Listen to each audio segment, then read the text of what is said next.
I've lost the books. I don't know where they are. Friends, welcome back to the channel. Sarah from Ink and Hue Colouring here. Today's colour along will be in Wildflower Folk, illustrated by Christine Karron. And I have 2 pages that I want to get done in this book this month. The first one, which we're going to do today, is our wizard. And I think I'm going to use a similar approach as I have been with the last couple of videos, where I'm going to go by colour value. So if I can just keep that flat, because it is at the back. I've sorted some colours into value, apart from over here, which is the skin tones that I want to play with.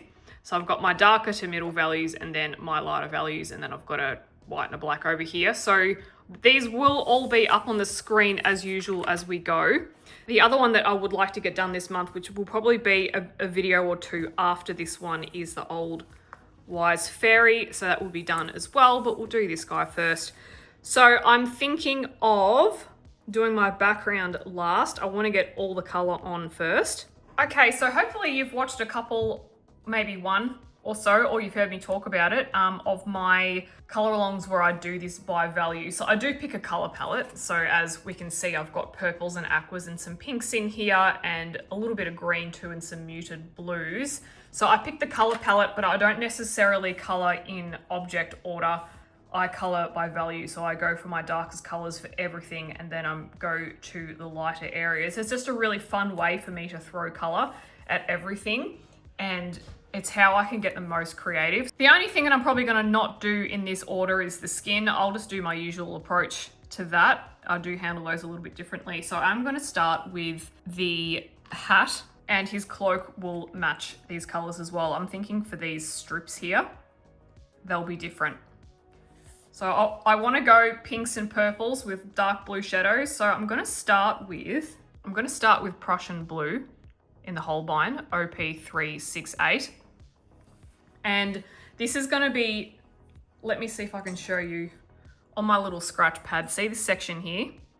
These are all the blues and purples and pinks that I've been adding together, and I really like the craziness that we've got. So we're going to do that. This wizard, very much, I'm just getting Mad Hatter vibes. And I don't mean the Johnny Depp Mad Hatter, I mean the Martin Short Mad Hatter from the Alice in Wonderland from the 90s. So he's gonna be purple. So let's start. And again, this isn't like the darkest blue that I've got in my collection, but it is a type of blue that I really want to blend with purple. So I'm just gonna drag it out like that. I'm pretty much just gonna have this color on every, see how we've got all the gray areas? It's pretty much just gonna be all over that. Like this. And I'll leave the stars where they are. I'm not gonna go over those with this color, they'll be different. I'm just going to shade the whole thing.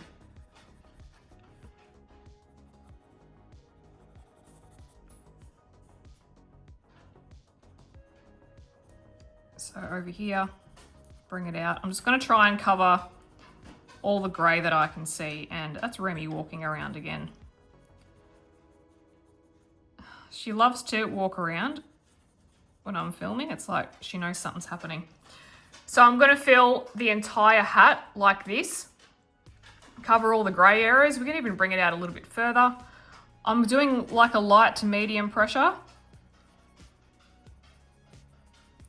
Light to medium pressure. As I go further in the hat, it'll get lighter, so we'll hardly see it. So it'll be all of this underneath the hat, and also his cloak as well, and probably the sleeves, just not these cuffs. We'll leave those for a different colour, I think.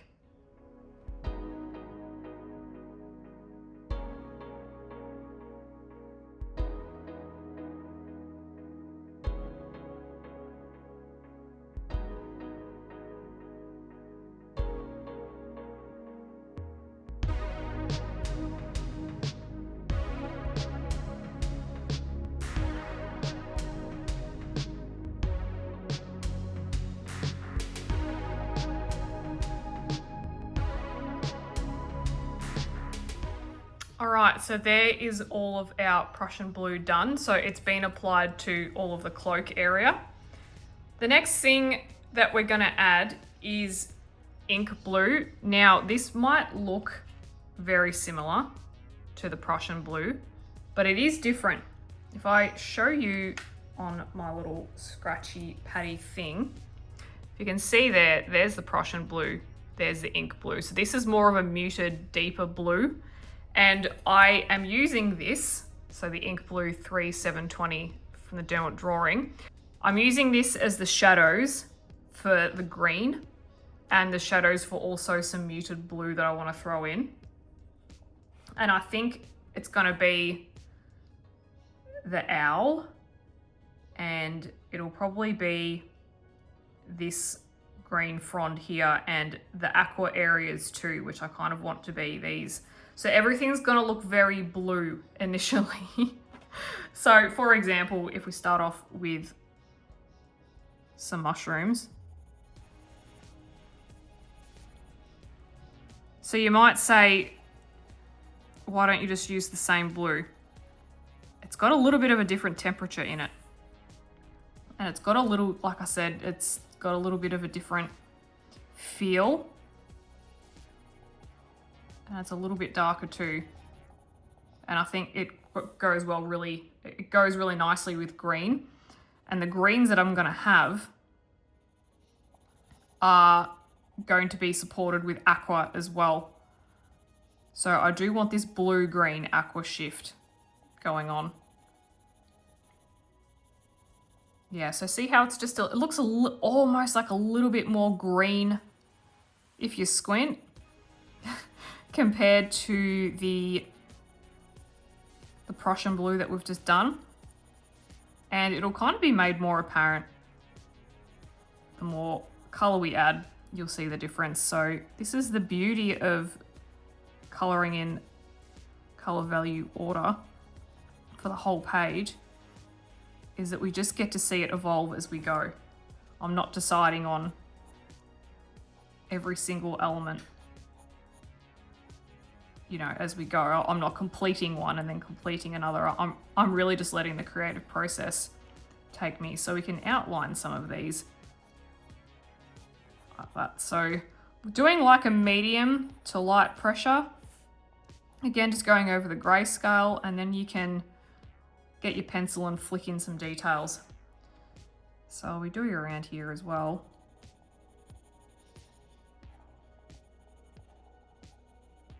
I'll try not to do too much. I think I want his hair to be a very muted blue too, so let's shade some of his hair. So it'll be this, it'll be these, the mushrooms, all the greenery, the owl. And for the hair, what we can do, which one will we start on? Let's just start here. So I'm just gonna follow the darkest areas. Oh, this is so fun. I've never done this kind of approach in a Christine Karron book before, so I don't think I have.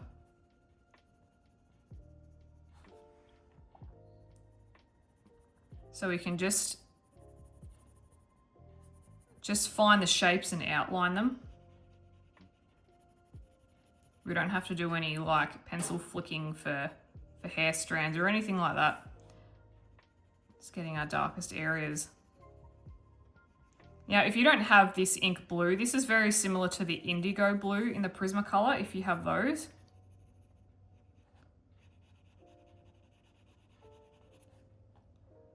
Although to me, this is much nicer than that particular indigo. I do have, as you may have seen, some Prismacolor pencils that I've got out because they have very specific pinks and purples that I want to use. Hence why, another reason why I like mixing my brands is because they all have strengths that I like to use. Like that. So his whole hair will be like that. Just get in the shadows. And for the owl, I think we'll do similar thing. So let's just grab our darker areas now. This owl will be a little bit interesting. It's going to be a mix because we've got feathers.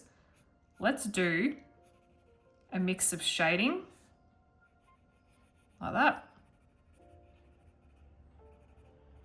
and a mix of flicking some hair. I'm going to try and leave some white space if I can for the highlight. So this is again where Christine's illustrations and her grayscale will come in handy. So I'll just trace over it. Under his little bell, we can do some shadow there.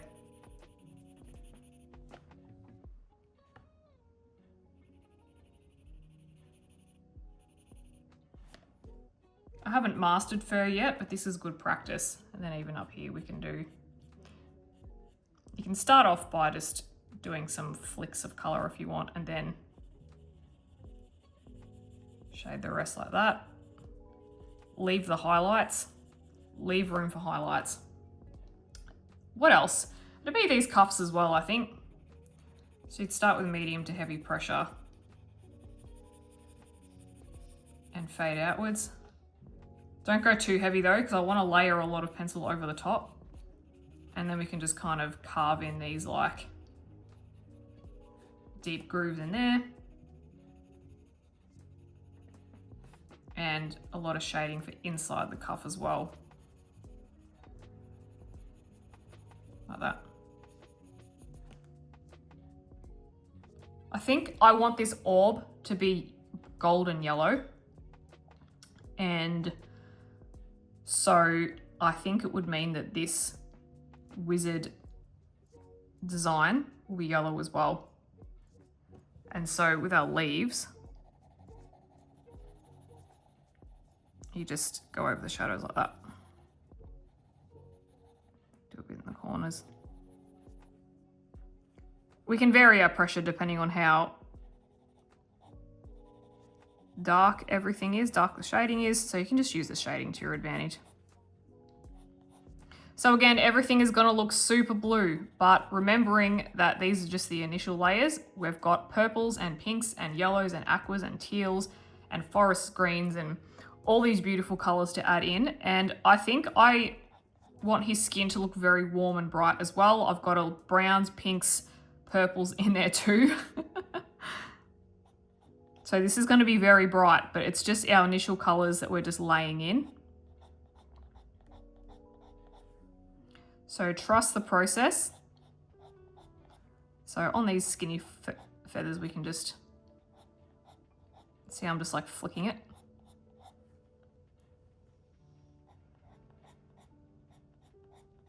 Like that.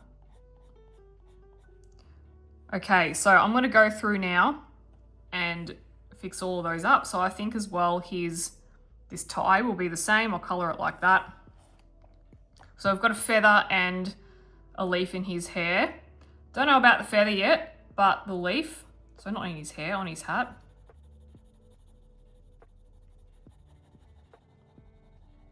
The feather might depend on how many other colors we've got going on. Maybe we could do a yellow feather. We could see how we're looking for balance as we go. If I've got one color that's looking very prominent, if I feel like I want an accent color,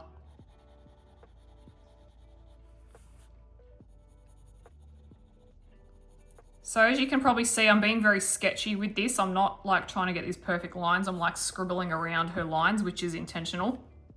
Kind of adds to the vibe that we've got going on. So I'm going to go through and pretty much everything bar the orb and his scepter, or his, what's it called?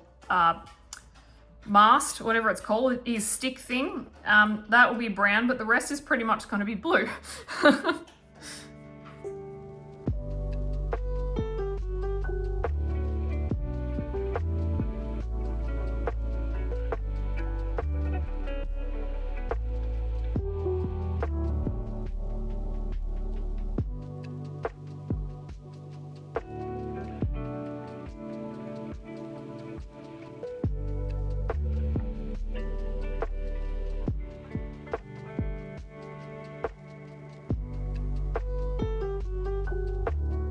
All right, so that's probably my darkest value colors done almost. I think the purple that I'm about to use is probably similar value to this, but doesn't matter.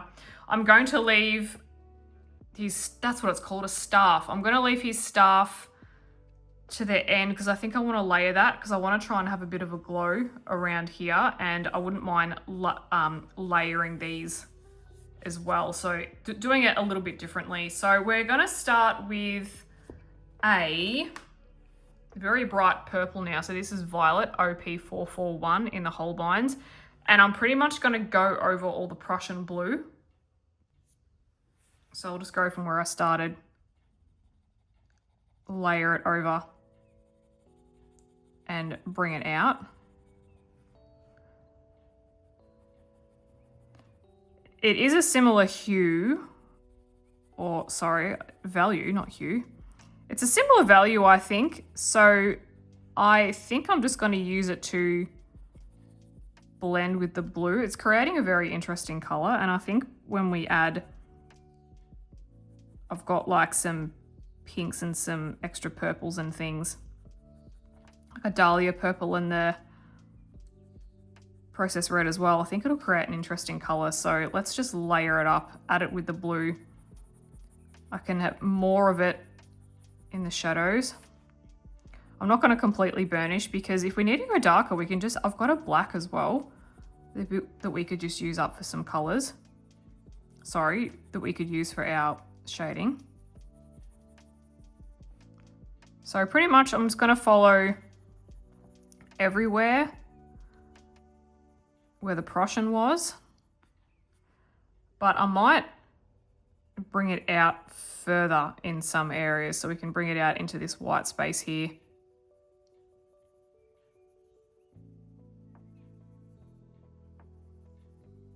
We can overlap it. So bring it out further into the new territory that we haven't colored yet.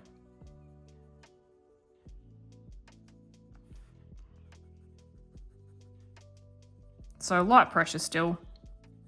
Maybe medium on the very edges if we want to just keep establishing some dark colors. But as much as the Holbeins are a soft pencil, they love to be layered. Well, they do with my coloring style, with my hand pressure anyway.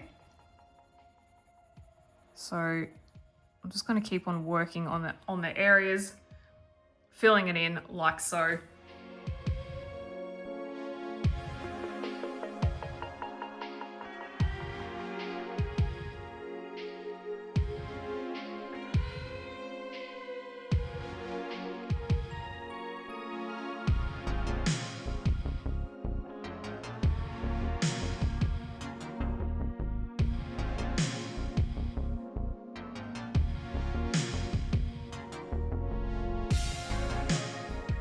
One thing I would like to point out just quickly with around these stars, so as I'm shading it like this with like a medium to light pressure, you can do an outline around the star and then just go like a little heavier pressure around that to kind of create a shadow. And you can do that with some of Christine's darker shapes as well. You can outline them in the color that you're using, and then you can just like layer it darkly around like that too.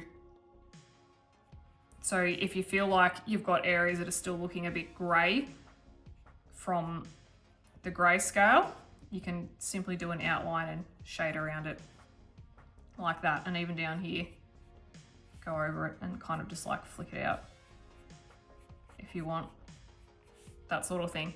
I really like how I've still got some of the blue coming through the purple. It's a very interesting kind of like color dynamic that we've got going on. So especially around here when you get to areas where it's like very outliney and there's less room for color, you can just, yeah, like that.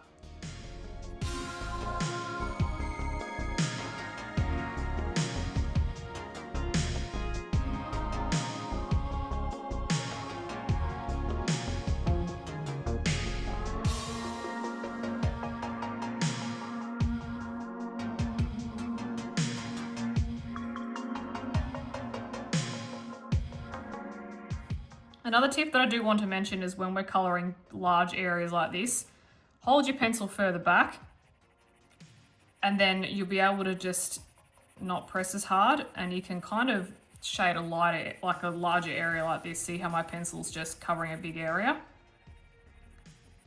Lighter pressure, drag it out. Like that.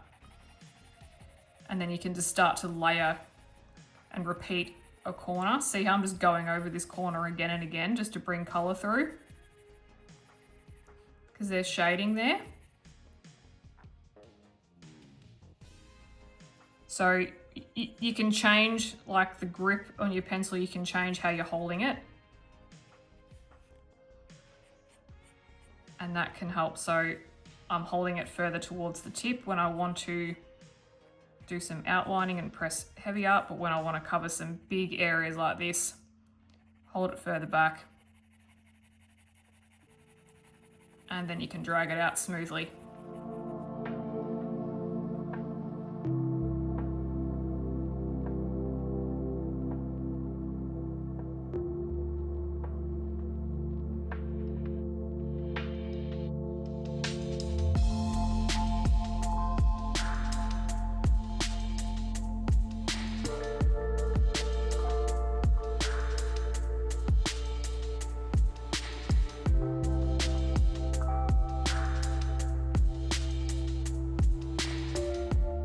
Okay, there is our purple. And just a note as well, so when the design kind of finishes, I'm just kind of fading the purple out because there's no kind of clear line. You can make one if you want, but I'll just fade it out. The next darkest color I have is Triton Green, if that is going to focus. Maybe not. There we go, because his face is in the way. Triton Green OP269 in the Holbeins. This color is going to be placed on all of the leaves and his trim as well. And yeah, I would say up on the hat here as well. There will be a further, how do I put it? So this green will be in more places, but not everything is going to look as green because the leaves are going to have another green added and the other green won't be added here, etc. So it'll make sense as we go along. So I'm just going to go over the ink blue areas.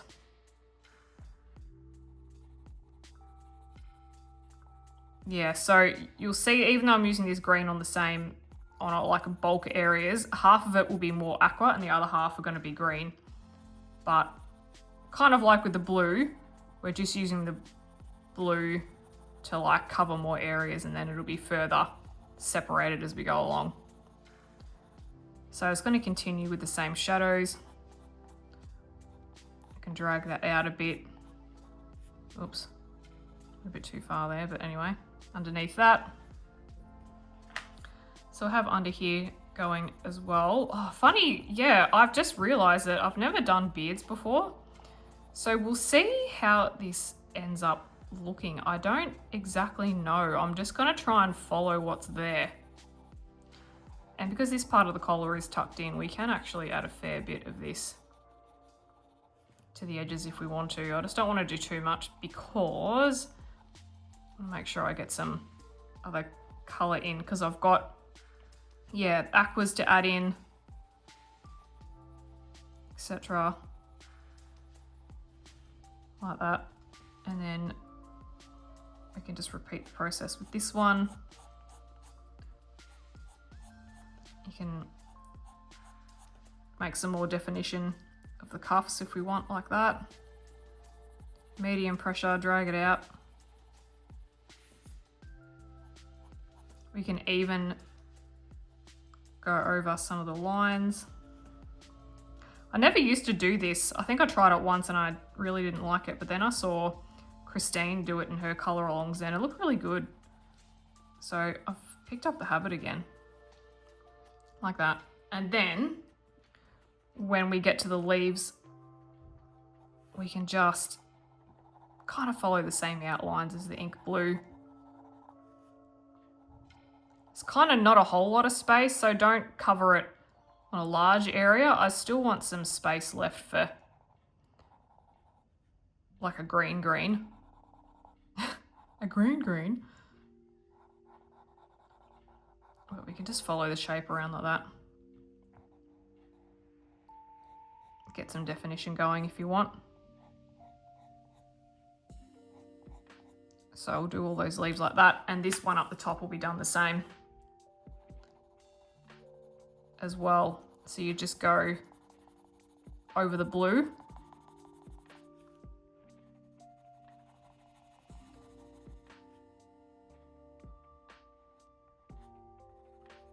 And drag it up, still leaving some space. You can vary your pressure as well, so you could start with a harder pressure in the corner and just work your way to a lighter pressure as you work your way outwards. Maintain some highlighted spots still, and it'll be the same for over here.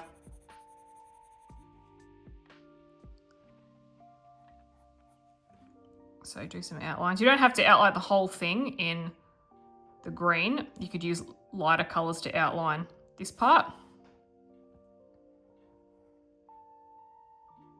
Oh, I just love the look of the hat so far. I'm so keen.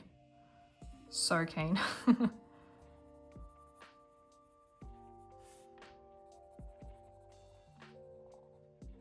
And for the tie, you can just... So we don't need to put this on the hair or the owl or anything like that. It's pretty much just going to be on the trim and the leaves. And don't know what I'm going to do for the mushrooms for now. I think I might make those... There's like a very pink color that I'm going to have on the face. I think I might make these pink, potentially. We'll see how we go. All right, so I'm going to continue with the rest of these.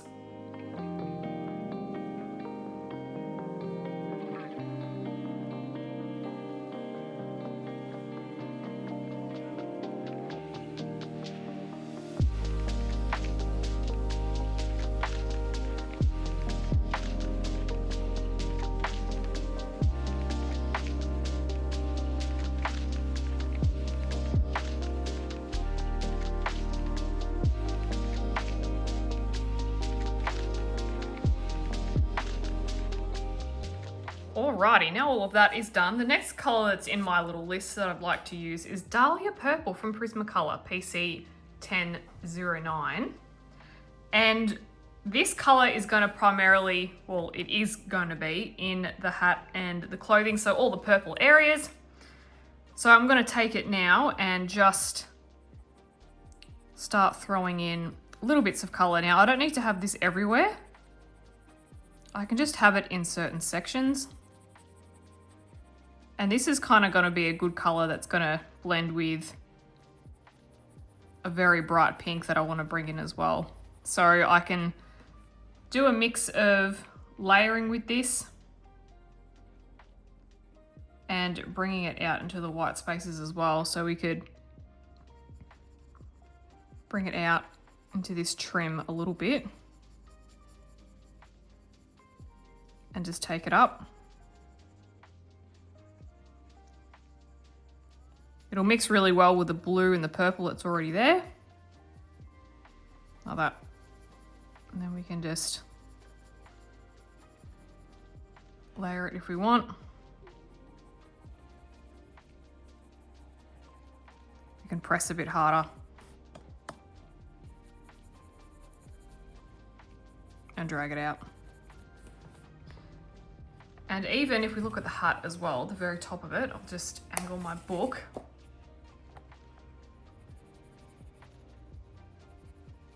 Go from the bottom, over the sides here.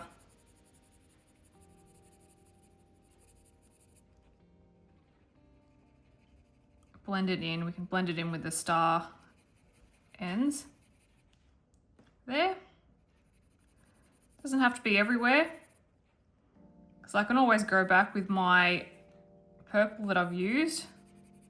And we're going to add in a pink as well, and then we'll add in some lighter colors too as we go. So I'm just going to kind of let the process decide where this goes. I'm just going to look for some gaps that might need a little bit of color in the darker areas, and then I can bring it out. And I'm just going to press lightly still, I think, because I'm finding that if I press too hard, it's going to be a very obvious line with these.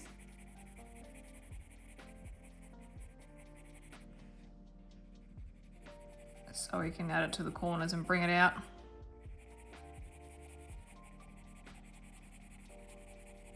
We can even, if there's areas in like darker shadows that are too light, you can use this to cover up those, and we can press harder in some points. Really get some color going. So we could press harder here.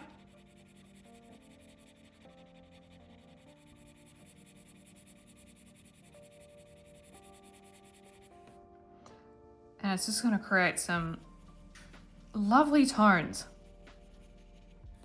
Now, we don't have to drag it completely around this white rim, just a little bit. We can do even just like, there's a little bit of a shadow here, so we could just, some of that.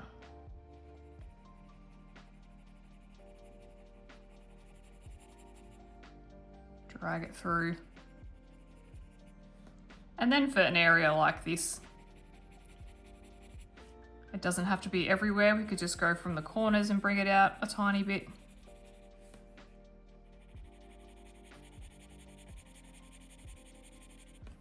So I'm going to play around with the color. Mainly using a light pressure, medium pressure in the corners perhaps. And we can even use a little bit of it to, while it's kind of sharp, to outline some of the stars and bring extra color in. And I'll spend a bit of time making this area darker so that just doesn't look like a dark splodge. And then, yeah, we can outline some of the hat. Take it from the edge. This is only going to be on the hat and the clothing. It's not going to be on the trim or anything. I might add it to the mushrooms actually.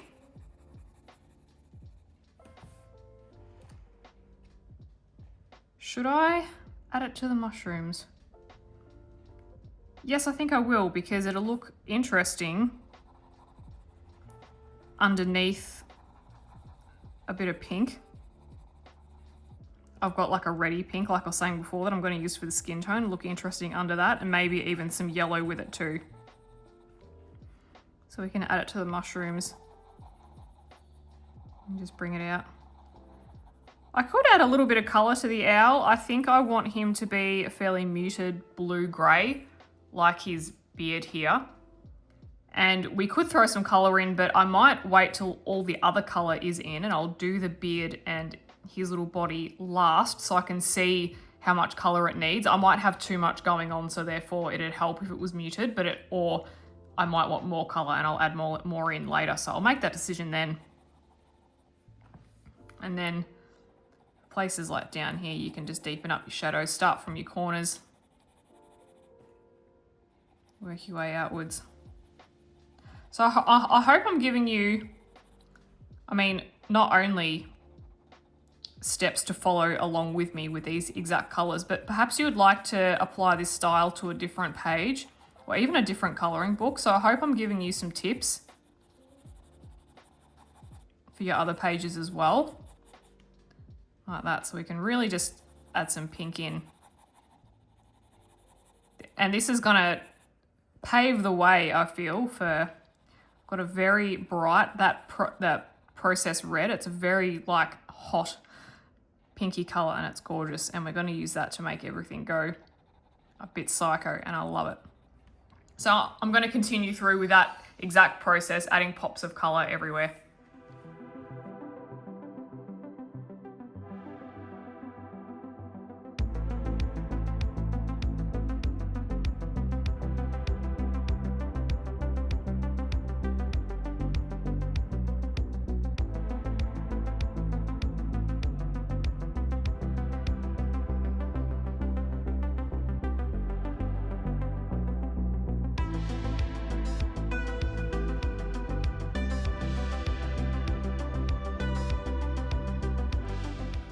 right, I think that's gonna do for that color. My next color in the order is Holly Green in the Holbeins OP264. And I think I just, at this stage, mainly want to apply it to the leaves. So I'm gonna go in and, oh yeah, look at that over that teal. So I just pop it over the teal like that. And I do have in front of me like a mint aqua color that we could use as the highlight. So let's try and get this nice and saturated, get this color in there. I really want to showcase this green.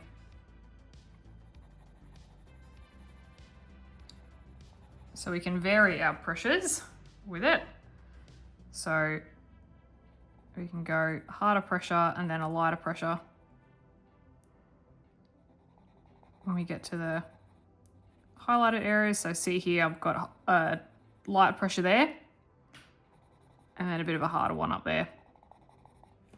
These can be a little bit difficult to see and get the details in. So if you get a really sharp pencil, it will help with these really skinny little leaves. So I'll ease off there. I'm gonna go from like the edge of the leaf, then work my way into the center. I find that that's probably a little bit more helpful for me. And just, I'm gonna go over the Christine's shapes still.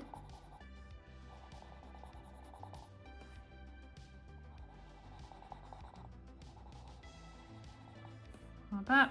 And then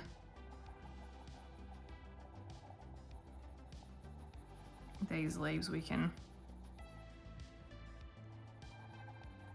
go right up to the edge, leave a bit of a highlight. Might even grab a lime green perhaps and not use the aqua. I'll see how the aqua tones are looking on the sashes. See if, you know, might even add cream in here instead rather than a light green to finish. Maybe cream would be nice, because I'll have a little bit of that in his skin as well. So maybe that'll just help break everything up a bit, because got a lot of teals and aquas going on anyway. So I'm just going to continue to fill it in like this and with all these other leaves as well.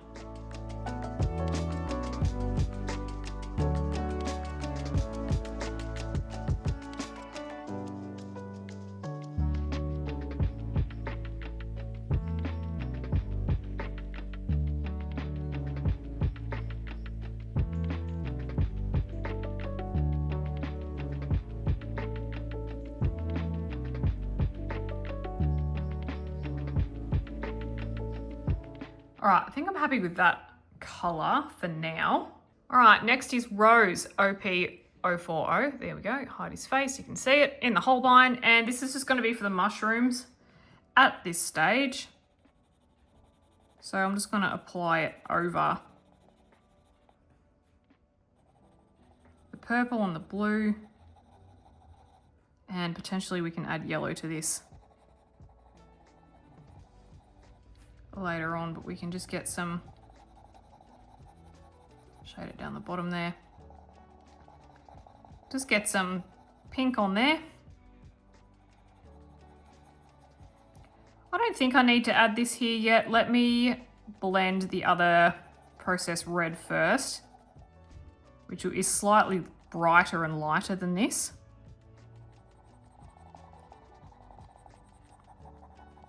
So I might not need this as such. This is definitely going to be a skin tone color, believe it or not. And I might even use part of this in the yellow too. So pop that down for now. And we're going to pick up the processed red after long awaiting. Processed red PC9on4, and I'm going to continue with the hat and go psycho with some crazy colors. Hopefully this will brighten everything up a whole lot more. I do have some pastel colors that I want to add in this too. And I'm just going to see if this will blend and pop out like I am hoping. Because it is a very bright color on paper, but just see, I might have to work at it a little bit. It's kind of coming out a little bit flat-ish.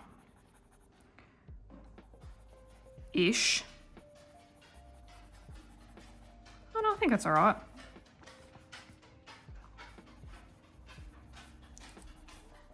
I wonder if I've got an even more fluoro pink in my set. Maybe the neon pink. Oh, could you imagine? All right. Yeah, look, I think this will do. I'm just comparing this to the one on the mushrooms, actually. Maybe I want the mushroom one as well. Maybe I want both. Okay, we'll go both. We'll do this for now, and then we'll add in that other color, and that might actually be good because it's going to pair with the mushrooms and with the skin tone too, so it's kind of going to like give a bit of a nod. So I'll just go over like this.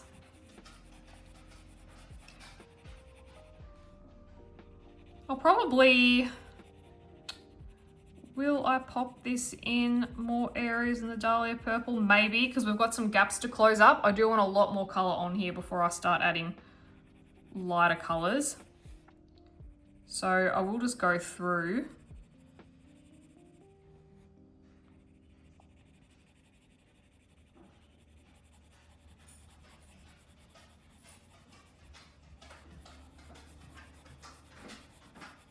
Down the center like that. Let's go to some white space. Yeah, there we go. Now it's popping. I do want to add that other pink in because it's a slightly more reddy tone, and I think that'll work really well. So you can pop some on the edges. Add some into the white space. His hat is looking psychedelic. And we can even add it a little bit to the corners if we want, just to deepen up a few things. Let's get the layers hip hop happening. Outline some of the stars there, just on the corner, just where I'd have the darker color. Sorry, where I'd have this color but a lot heavier pressure. Blend it in a little bit. Hopefully you know what I mean.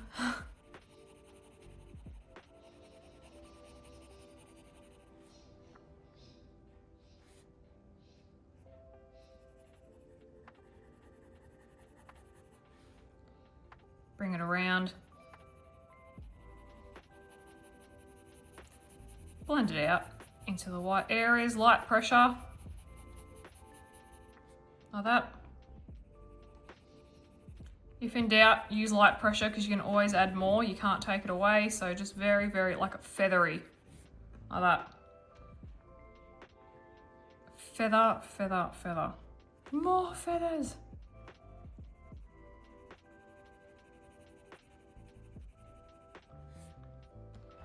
And I'll change my hand angle just to bring that out a bit. Yeah, so I'm going to continue with the rest of the hat and the fabric the same. I want it to have the same tint, the same vibe. I want them both to match because, you know, that's his outfit.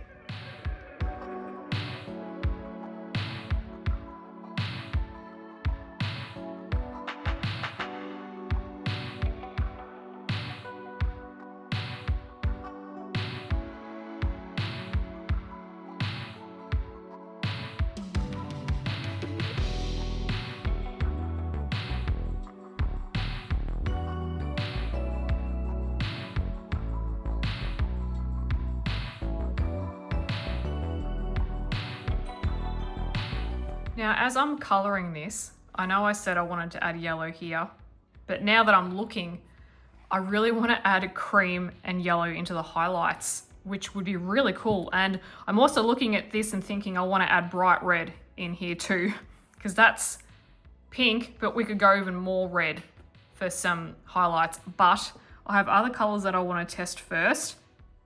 So I'm just going to be careful. I don't want to throw too much at it and then it's just too much. I'm also thinking of having a pastel background now that I'm looking at it. We could go, I've got some really nice peaches and pinks that when you combine the two, they look really nice, and then like a pearl white over the top. So if we go for some yellowish highlights, then that'll kind of match all that in. So yeah, I've got some ideas in my head, but I won't add the red just yet.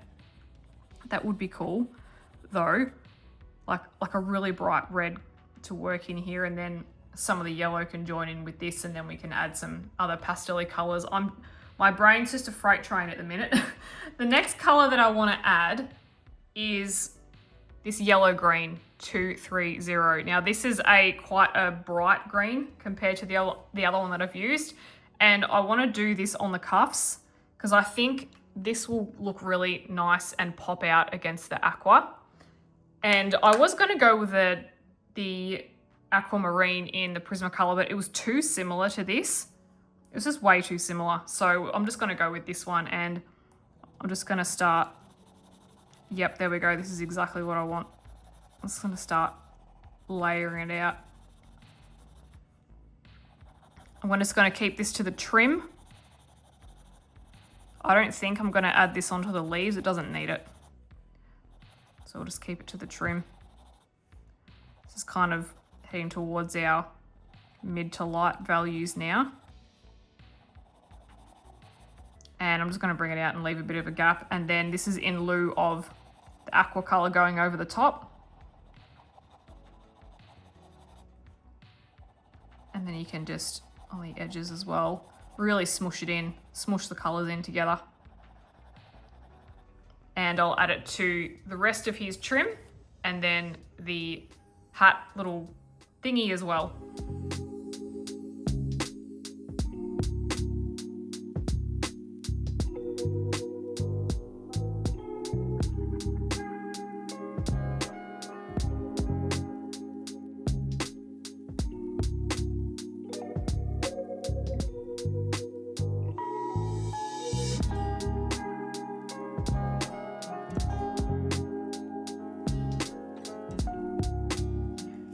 Okay, so as I'm just finishing off this green, I'm looking at it and I need to start adding in some yellow pretty much now, because I usually don't like green and purple together, and I'm getting a bit of an eye twitch. And I know that sounds funny, but it's an indicator to me that I need to start adding other colors. So I'm going to start adding some yellows after this. And we'll just do a quick check. I am debating whether I add yellow to here as well, or if I go aqua. I don't know. So the aqua that I have, we'll just do a quick test, is Jade Green OP227. So don't pick this up yet, just watch. Let's just try it down here and see if it's... no, I think I want yellow. You can add it if you like, but I think yellow will be better. So I'll have a look for a yellow, and I've got in the Caran d'Ache yellow, number 10. This is quite a bright yellow, so we could probably start off by, let's just try it on the trim.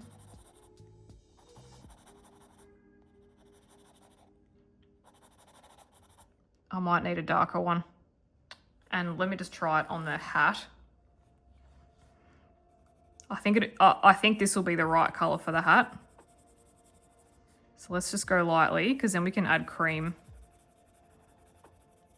in as well. So it's going to layer it up.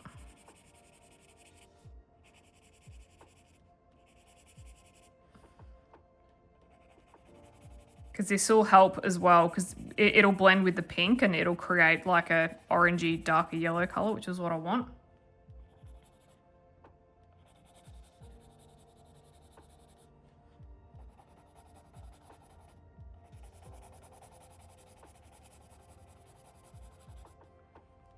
And then we can, Let's just try it up here too. Light pressure. Yeah. We don't have to add it everywhere. We'll just add little bits.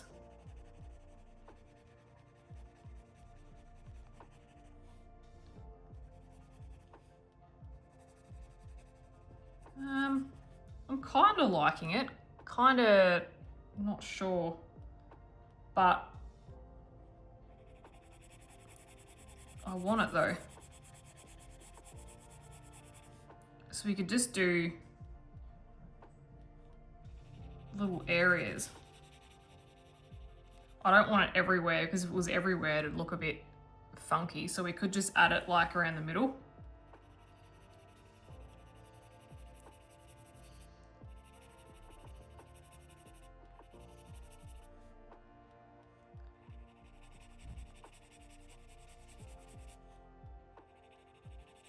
Like that. Yeah, let's keep it around the middle. I think that'll look nice because if we had it all over the shop, then it'd be a bit like, what is going on? Do we add it to... I don't know if I want to add it to the side. I think I just want to have it on the top. Maybe. And then, because what we can do, because I want this color to be here on the orb as well, so we would color the orb in.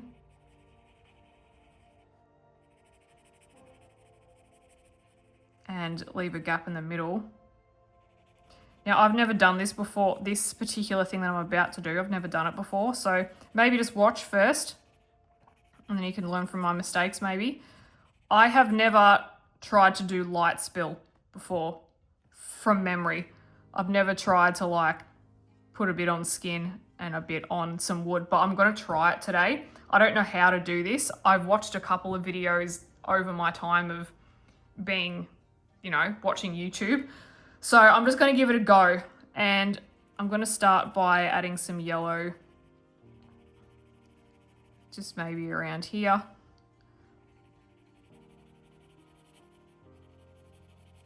You know, potentially where the glow would kind of sit.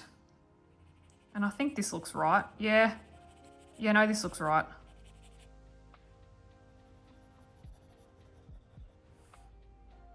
Yeah, that looks right. Okay, we'll keep going with this. Yeah, I'm looking at it already. I'm like, oh, it looks like he's glowing already. Huzzah. Okay. We'll do that. Yeah, so let's keep the yellow to the hat in the middle. That looks good. I like that.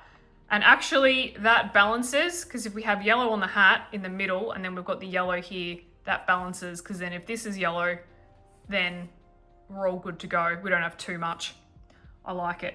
This, I'll fix that up. We'll have some yellow in there, but I'm going to grab a deeper one because I don't really like the... I mean, like it could work, but let's try a deeper one. So I'll just add a bit there. We probably don't need any down here. I don't think. Maybe just a little bit. Yep, bit there will do. Yeah. We'll just see if I can actually... like keep this color there when I do the skin tone.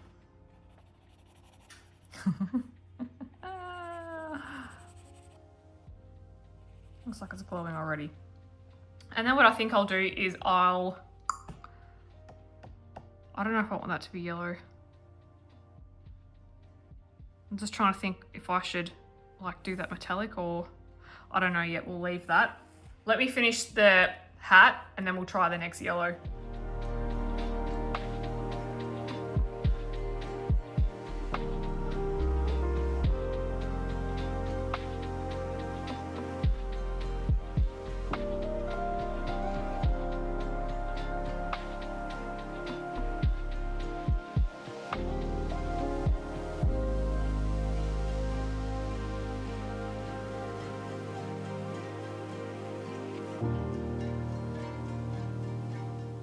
Okay, flying by the seat of my pants here. Okay, because we can make his little, the bell yellow as well and the feather, but let's just leave that for now. The other yellow that I want to try, I'm just going to put that one to the side for now. This is Fast Orange in the Pablo as well. I want to try that here and see if that works. If not, I don't know, it doesn't really matter, I guess. This is like just a deeper orange. So I don't know if I like the other one with the green.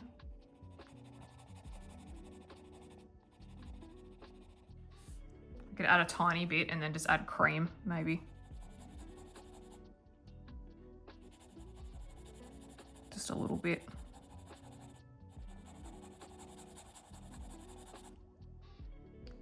Yeah, let's just do a bit. We don't need too much.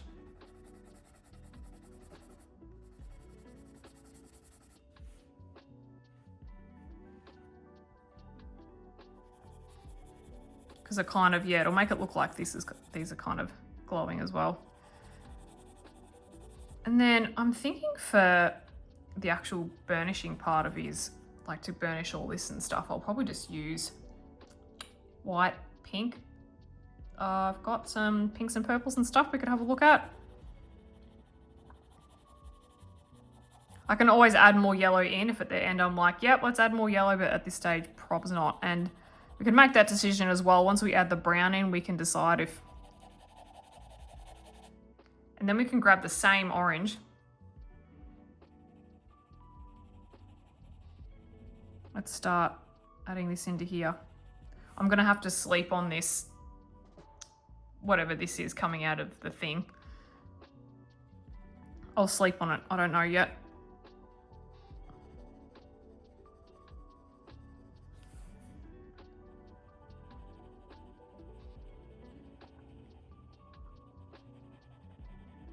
That. I'll try and cover up the grey.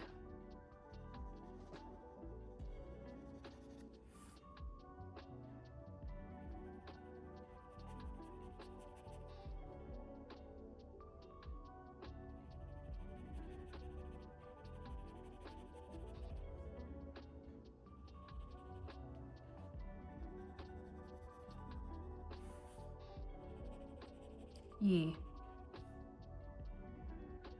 Just add like a light amount to this, just very lightly, because there is a little bit of grey showing still.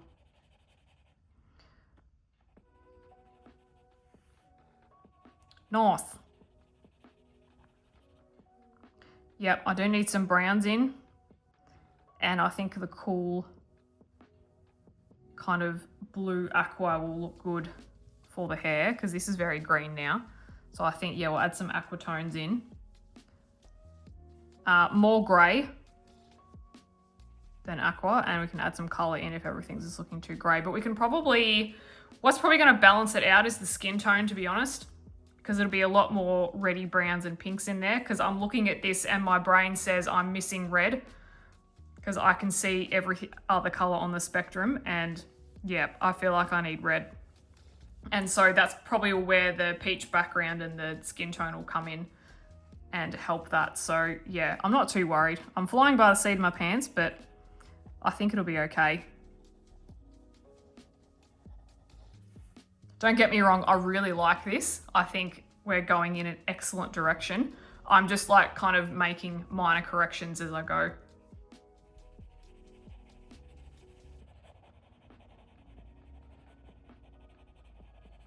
Okay, that'll be like, yep, no, that'll do for now. Alrighto, let's add some rose pink, OP429 from the Holbein. I'm gonna add it into like these areas that need more pencil and that haven't been burnished. I'll probably burnish with the white, but we could add a bit more of this in. I mean, you could just go straight in with your white because there's a lot of color here already and it'll blend out, but let's use the pink. I think that'll be good. And it'll definitely bring more color down into like these areas. So I'm going to apply this pink to all of the fabric, and I'll do, it's a light to medium pressure, and I'm just going over the whole thing. I'm just trying to, my goal now is to blend smush everything and burnish it. And I want to leave a bit of space for white. So see if you can, there's still some white dots.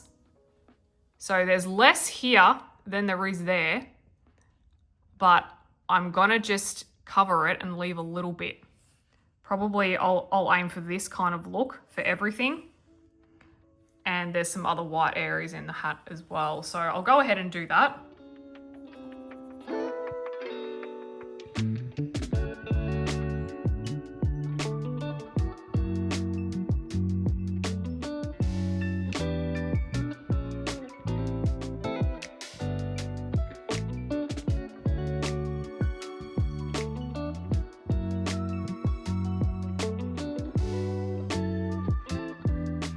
Okay, I think I want to add white now, just so we can finalize all of that. Now I'm going to give my beloved Chinese white a rest. I do have another one, but I'm going to try the Holbein white OP500. I just want to be able to really get to know this white as well, and not just, you know, put myself into a drawing Chinese white corner. I want to be familiar with all of them, because that way I can make decisions as to when I would use a particular white and when I wouldn't. So I kind of know the situations where I would like to use the Prismacolor white and things like that. I know when I want to use the Polychromos white, which isn't really ever, but so I'm going to just burnish this now, but I'm not pressing too hard. I'm just going to let it like settle in, and I'll just keep going over it until I'm happy with it. I don't want to press too hard too soon, because I'm not familiar enough with this pencil to know what it's going to do if I press really hard. But the more I'm going through, the harder I can press. So it's going to mix all that together so I can just try and go for the smoothest finish I can. I don't want to get this like massive wax build up. So I'm just going to see, and then I can press harder on the outline, and then areas like this where I want to have some highlights still, you can press harder there to give it like a mushed effect. Yeah, I like that. There as well. Mix those in. So I'm going to go through and pretty much just do this on the whole fabric.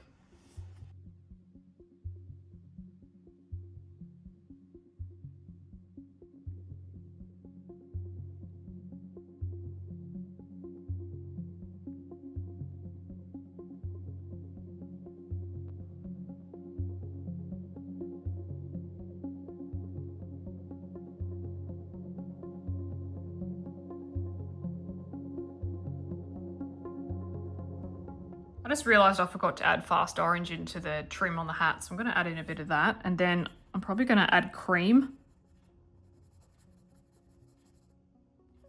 So let's get a bit of that in there, that'll do. A little bit on the edges.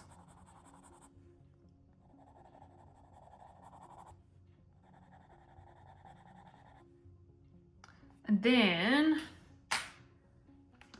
let's go cream in the Holbein OP127, and just run that over.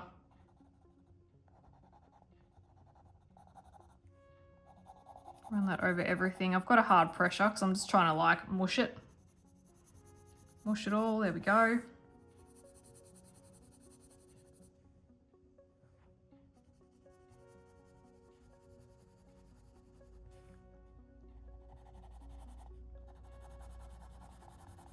So I pretty much really don't have any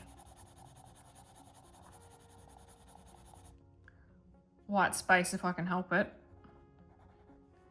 And then on le hat, I think I'm going to do the skin tone next, because just the look of purple and green, I'm like, I need to get this balanced. It's just, I don't know. Balance is in the eye of the beholder, I think, sometimes. And it's up to you what a complete color palette looks like. So to me, I just want to get the skin tone done so that I feel better because I feel a bit off kilter just looking at these, but it's fine. Like, yeah, don't get me wrong. I'm not having, you know, kittens or anything like that. I'm just like, yep, let's move on to the next thing. Toot sweet. There we go. Okay. Let's talk about this skin tone. Now, I'm thinking of using, let me just show you the colors. I'm thinking of using these. So let me put them in like some kind of order that might make sense. Like that. So I've got purple and pink in here because I do want quite some bright shadows. And I've got browns and corals and stuff for like what you call the natural colors. I don't know if you saw, oh, it was ages ago. Oh no, it's in this book. Let me show you. It is in this book. I colored, not that one, not that one, this one. See how she's got reds and hot pinks in her skin tone, and there's also a little bit of purple in there as well in the darker spots to kind of reflect the background. That's what I'm trying to do. So it's a very, very similar approach. I'm just using different pencils. This was Artex pencils. And I'm using Holbein's because Holbein's I think are my favorite for skin. So how I will demonstrate this to you so that it makes sense and so that you're not here for 50 hours, I will probably start with a layer of coral, OP024. And I'm going to apply this pretty much in a light layer. See that type of pressure that I'm using there? Light layer. And it's going to be over like 95% of the area. The only areas that I won't touch are like the very center of, see how his cheeks have hardly any shading right here? I won't touch that. Ignore all the wrinkles at the minute. We'll just color over those. We can accentuate those later. But I'm going to go over and pretty much, where else? Yeah, I'll do the face, but let's just look at these hands. So go around like that. But with the coral, potentially, let's not touch the coral over the yellow at this point. So see how I'm just like meeting up to it? Like that. I'm just going to join it at this stage. Again, I haven't done this before. I don't know, but I need to try. And I've watched plenty of videos on it, but you need to do the doing. So I'm going to cover over his hands and his face in a light layer of this color.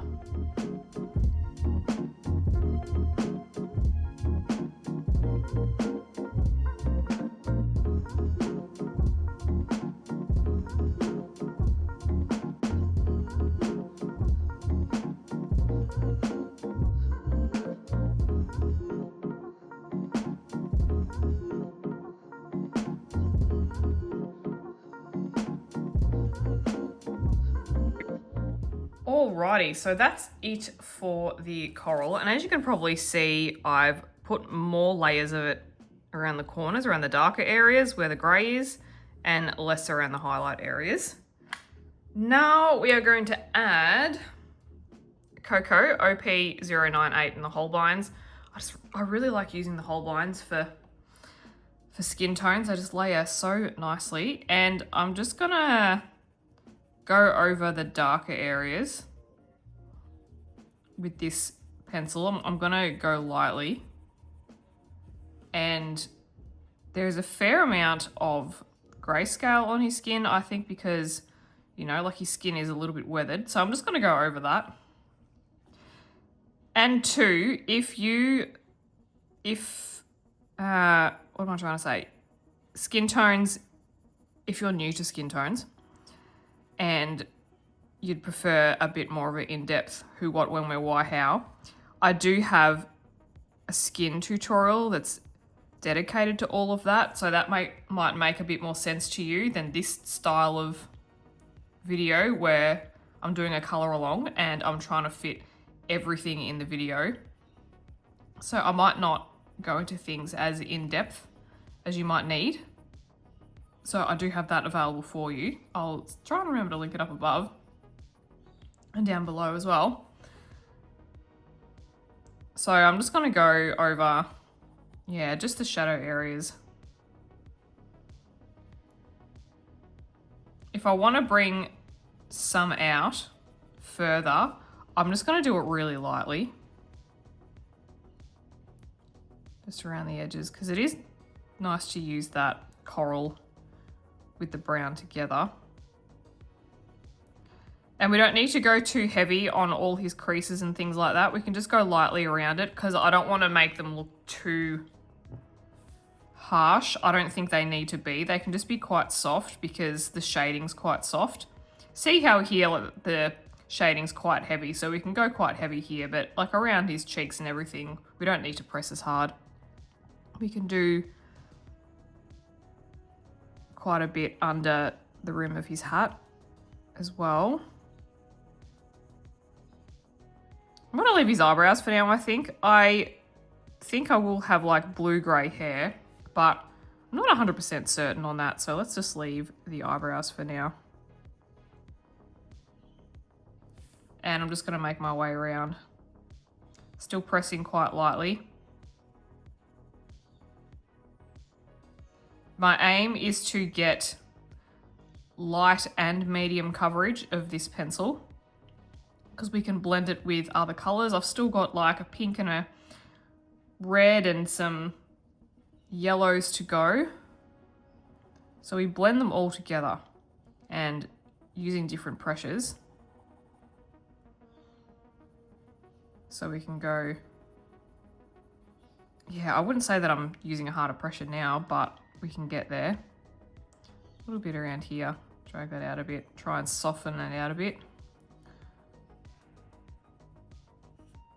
We can, some of the lines, just go over them just really delicately. My aim is just to have less of the grey coming through and more of my colour, but I still want to have the grey there for the shading. And I want to go over the grey, so I'm using it, but I'm just covering it over so that you just see the brown and not the grey.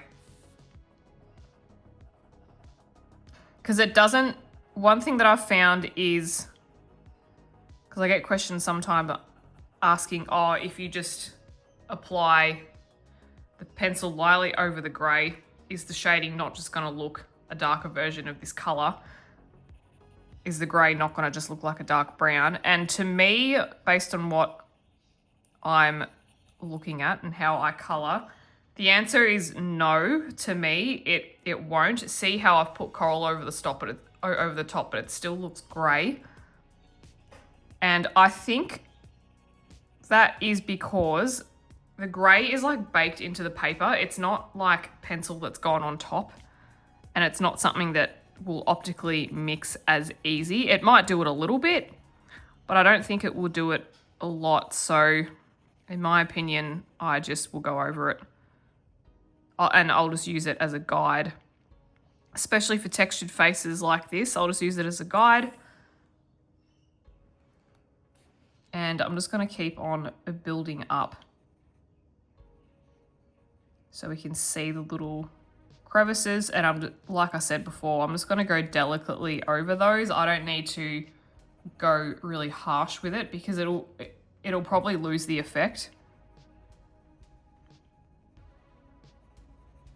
Just like that. So, and I'm going to do the same things for the hands. So see how we've got all these, we've got the shadows around the fingers, we've got like around his wrist bones and things like that. So we can really use these to our advantage. But because all of this is so delicate, we don't need to press too hard on it because then his hands are probably just going to look a bit too textured. So we can build it up slowly.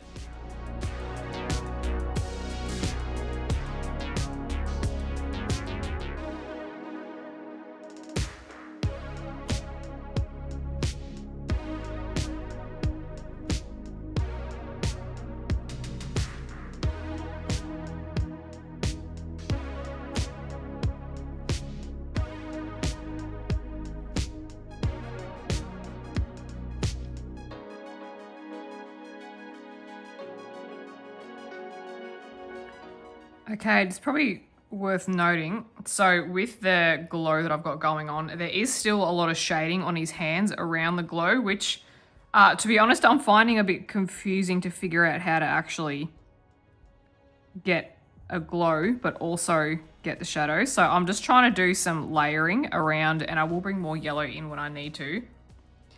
I would say, yeah, I'm glad I did the yellow first because I'm not going as darkly with this brown. But yeah, you can see how I'm just trying to blend the brown with it. I'm not trying to cover it up completely. And you can see how I'm just going really lightly on the details on his hands for now, because I don't want them to look like, you know, turtle shells. So I'm just going lightly with that, finding the lines. And it's a blend of like little details and big shadows. So the fingers are quite easy to do because you can just kind of go like that underneath. One thing I do find helpful about outlining as well is you can kind of get an indication of how dark you can get the color, because I tend to err on the side of caution and, you know, I'll go really lightly and end up with not a lot of color. But this is a good way to, with it outlined, because I'm trying to cover up the gray, I can see how dark I can get the brown and how effective it can look, and I can work towards that, which is good. So I'm just changing my pressures. I would say, like, I'm definitely not at a hard pressure yet because we've got so much more to add. But yeah, it's especially around here. I'm just gonna keep trying. Like I said, it's the first real go that I'm having with kind of light sources like this. And even what we could do is get a white gel pen. Maybe I should have done this at first and just like cover up those lines if we feel that it's too dark. We'll see how we're looking at the end, as in like this outline just here. We'll see how we're looking. I'm not going to learn unless I just dive in and have a go, so we'll just play it by ear. And keep on shading, and you can see in the corners here how I've just got some shading in bigger areas, so you can overlap. You don't have to just put your brown pencil on these bits. You can kind of bring it out from the corner and overlap it as well with different pressures.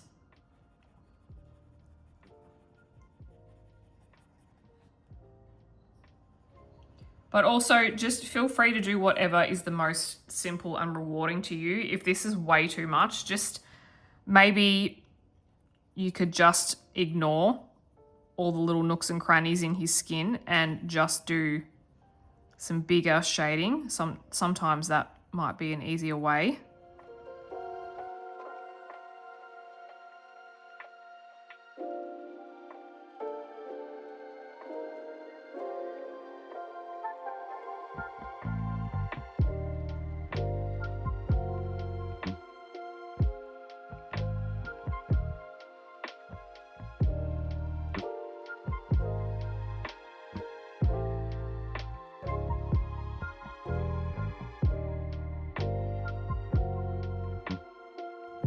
And too, just with the beard, we can bring some of the colour just into it a little bit. So let's not have a harsh line like I've done there. We can just drag it out a bit like that, because naturally the hair would fade into the skin and you would see a little bit underneath.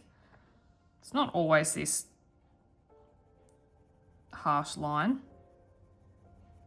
It's kind of like that with like hairlines as well. So we can just fade it in a little bit, because you can still see some skin underneath if we were in real life.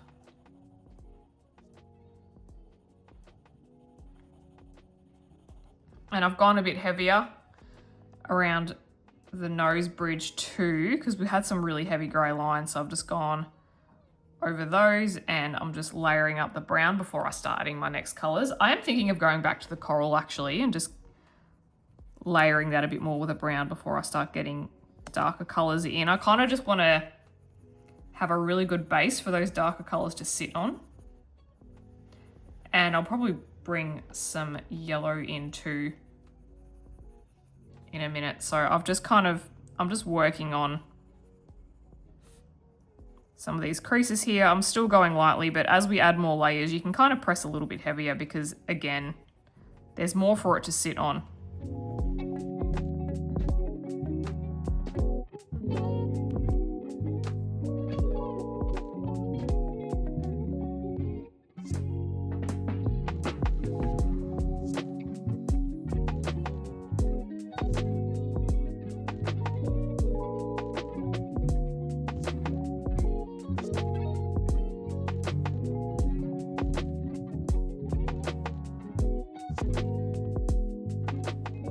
I'm going to go back in with my coral OP024 and just going to keep on building up the color. Going to go over the brown. I've still got light pressure.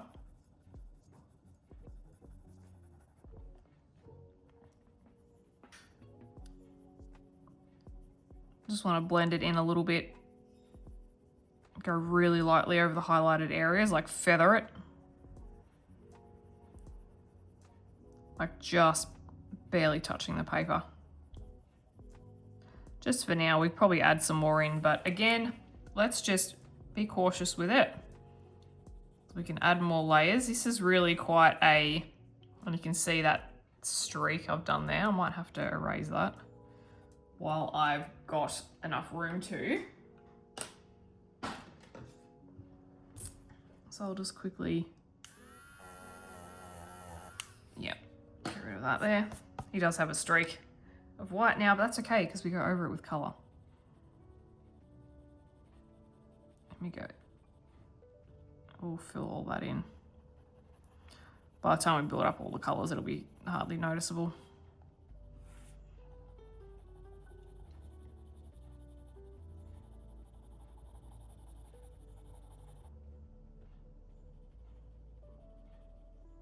Just gonna go over more areas.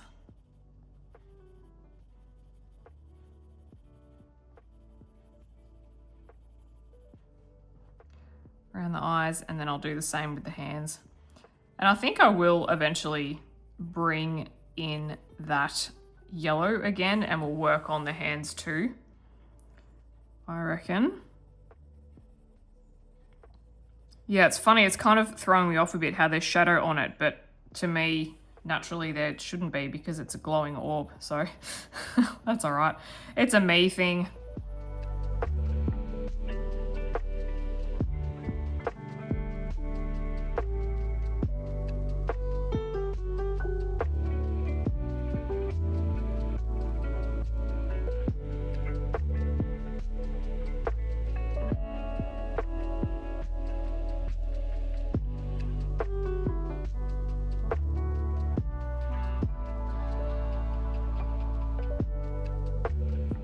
Alright, I'm gonna go back with some of that yellow in the Pablo 10, and I think it was this color.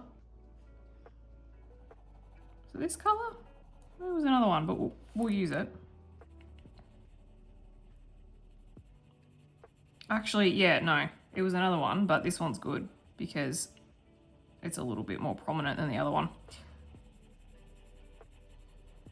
The other one is a cream, I believe, and I'll just try and mix some in so we've got glowy tinges on the shadows that I've done. And I've still maintained that yellow highlight, so I haven't closed that gap much at all. I've done it a little bit, but not a huge amount, so we can just add some back. Again, I'm flying by the seat of my pants with this, but hopefully my thought process can help.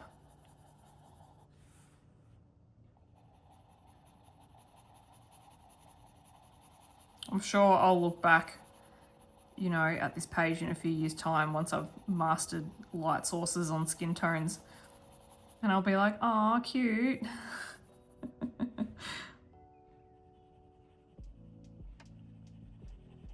Maybe I'll never master it. Who knows?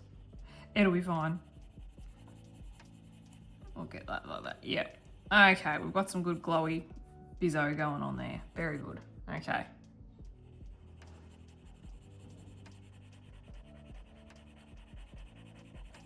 Blend that in. We can come back to this colour.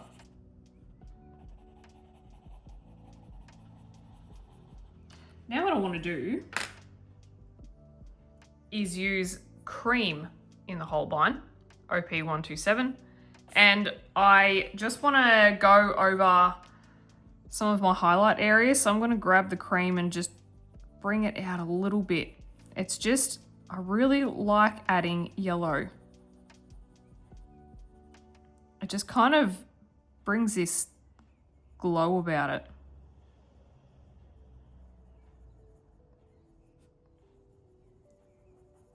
And it just, to me, it somehow balances the skin tone. I don't know why. And I've always been drawn towards adding yellow. And even when I remember doing my very first portraits, I remember looking at the skin tones and going, oh, I think we need some yellow, but not understanding why it needed it. And then when I came across Christine Karron adding yellow, and she adds even darker yellow, it kind of confirmed for me that I was on the right thing. I was on the right path, and I was like, oh, okay, Christine's adding yellow. So there must be a reason for it. And if you are an arty person and you know why adding yellow is done to portraits, let me know, because I do not know why. I don't know why I'm doing this. I'm just going by, I'm looking at what I'm doing and I'm like, yes, yellow looks good.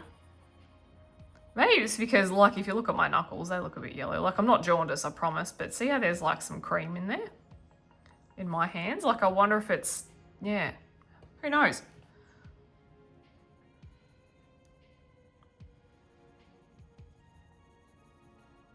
But yeah, the yellow is just,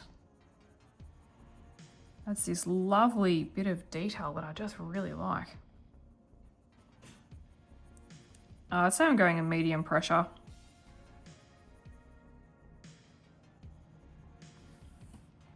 And I'm just going to go over the rest, and I'm going to just do the same thing with the hands. See how I'm just like blending the coral and the brown together with this. I'm not pressing, yeah, medium pressure, because I still want to add darker colors on the top. We still need a lot more shading, but I think we've got the mid-tones pretty down pat for now. And with the hands too, with especially this back of his hand here, I've just covered over a lot of the details because it just was looking a bit thingy to me. And you can still see the grey there, but maybe that could just be some age spots, because I was looking at my own hand and I'm like, okay, if I had my hand like that, it'd look fairly smooth. So there's still a bit of detail in there. Like, you can see my knuckles, you can see my veins, and, you know, I've got a few spots as well. Yeah, so I'm just like, I'm gonna leave it like that, but just smooth it out a bit, because I had an extra knuckle in there. I had 5 knuckles on the back, not 4. I'm like, I don't know what's going on there.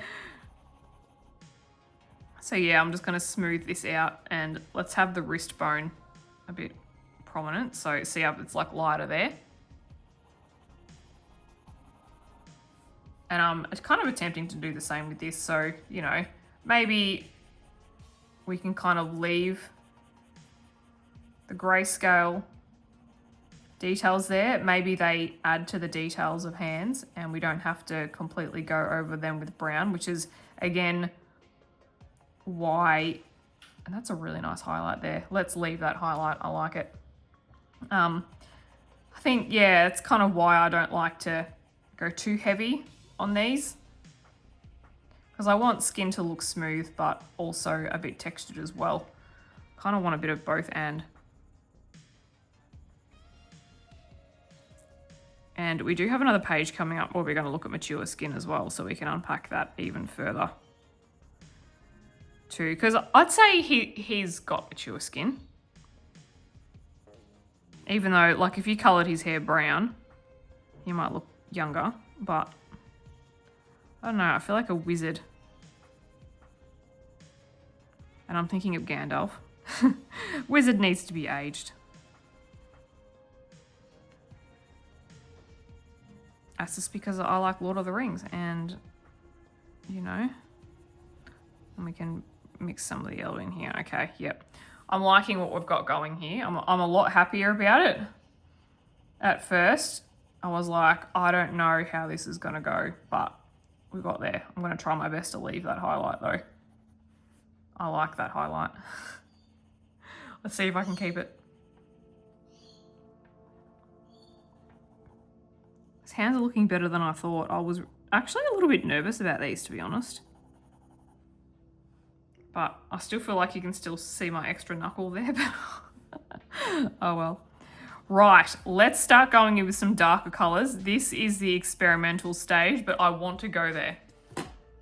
I don't want him staying the same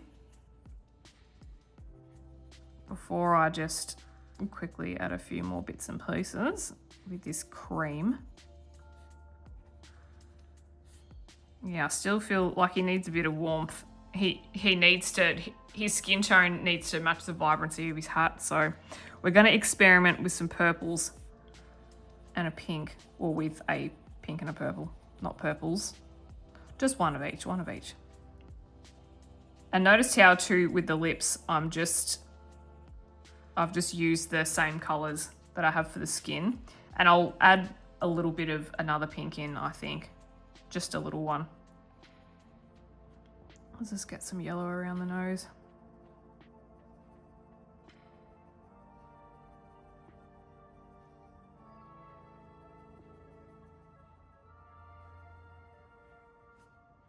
Okay.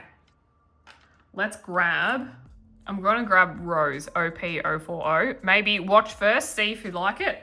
I'm just going to dive in. I'm going to go from the very corners very lightly.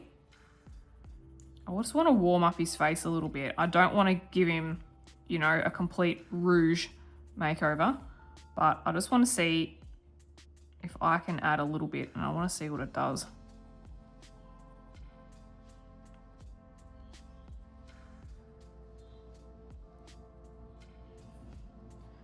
Let's just bring a little bit of red to his face, because we think, you know, blood flow and things. So just adding a little bit ever so lightly.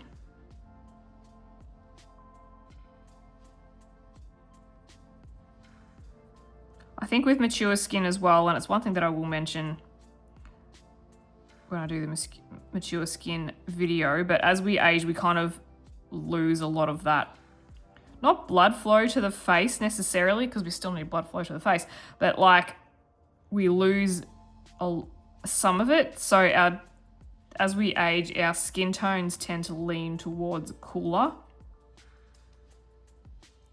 as we age. I'm not saying, you know, it'll go completely cool, but it'll start leaning in that direction as, yeah, the blood flow to our face changes. So I'm just gonna add a little bit. Yeah, I'm going so lightly here, but I don't know if you can see the difference on camera, but I can with my eyeballs. And it's good. It's like just this nice warm. If he was female, I'd go a lot more hammer and tong with it, but I feel like he doesn't need it.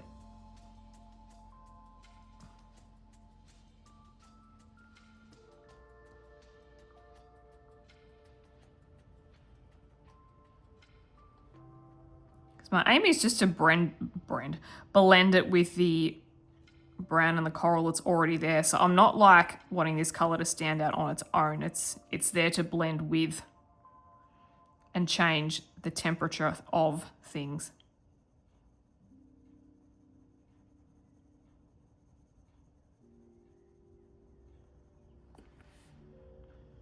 And also because we've got pink in the hat, whatnot.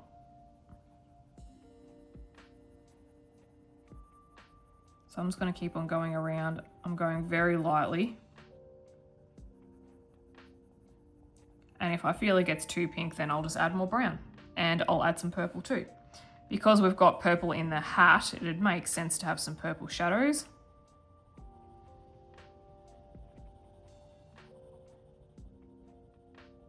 Let's just get some in his cheeks. He's got quite hollowed out cheeks, doesn't he? So we could really hone in on that.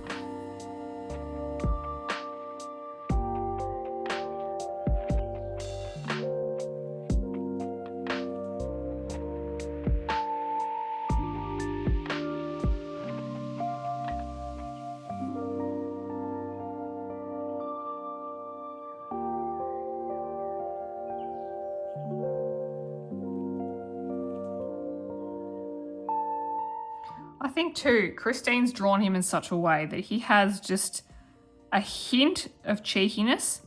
He's a little bit jovial. If you look at him closely, you can kind of see he's squinting at you, but there's something in his eyes that's just like, I'm up to mischief. And why not represent that in the color that we apply to his face? So I think a little bit of pink, a little bit of bright colors.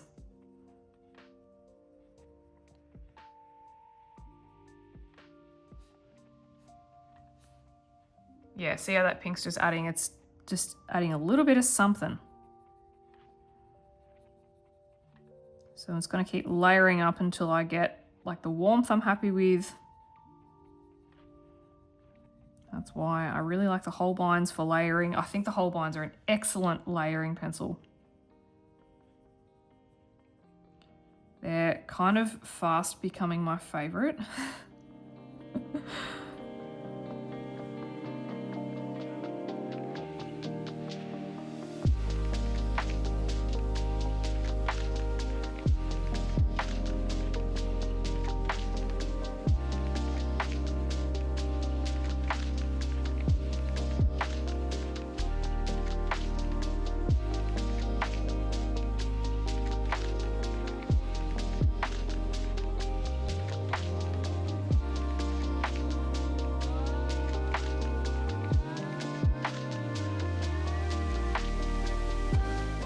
Okay, I think that might do for the pink for now. Loving that. I definitely will add more brown, but let's add more purple first. The purple I've chosen today is Iris OP443 in the Holbeins, and I'm just going to work on the darkest areas. I'm still going to go lightly. I'm going to start under the hat here because it's kind of a little bit inconspicuous and I can kind of see how it's going to look before committing to like some really obvious spaces. So we can just kind of go around in the corners here, lightly still.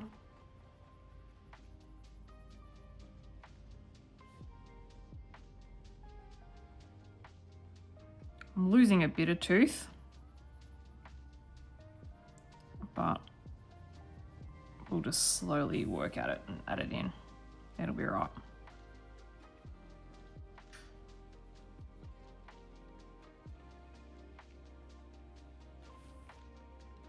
Definitely around the eyes here. Add a little bit.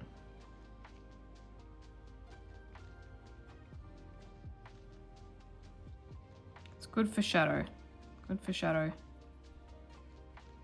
Under there.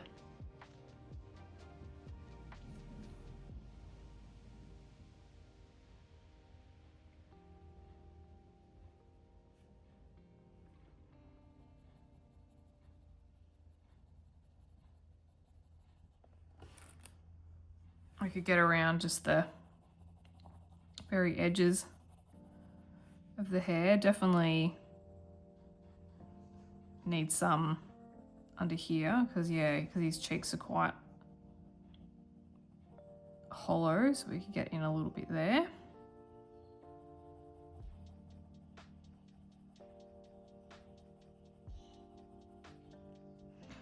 I'm really seeing the benefit of when it comes to skin tones, adding in all the colors. So not just sticking to our brownie tones, but add all of it in. Add in purple, add in pink, add in blue, because I think our skin is quite dynamic.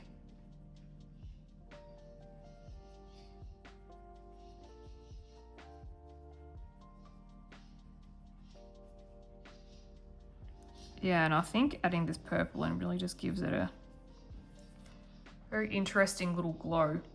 And as we further add the brown, I could even go and grab a darker brown still if I feel I need it.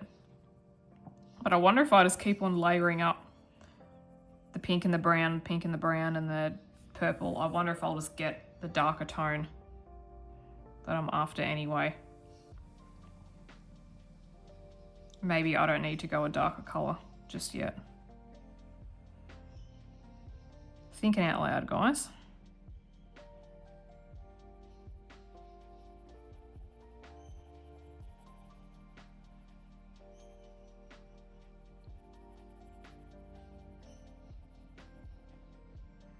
Yeah.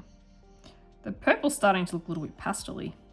Maybe that's just because it's blending with so much coral.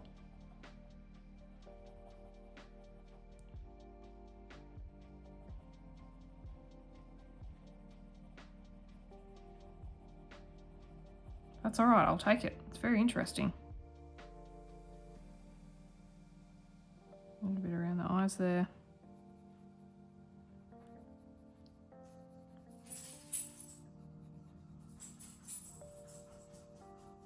Get those creases in. Just a little bit, not too much. He doesn't need to look like he's in a bar fight.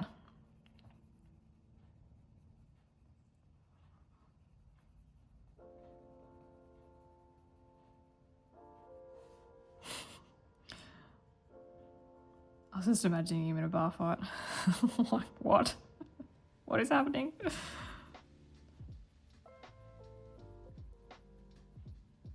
Let's just get a bit of shading in there, but not too much. I don't want this part of his forehead to look too lumpy.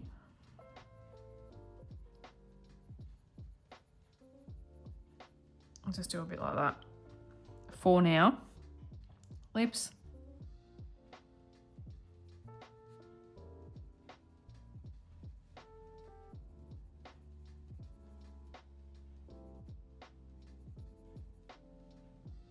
The purple looks cool, actually. Yeah. No, I'm totally digging the purple. Very interesting tone.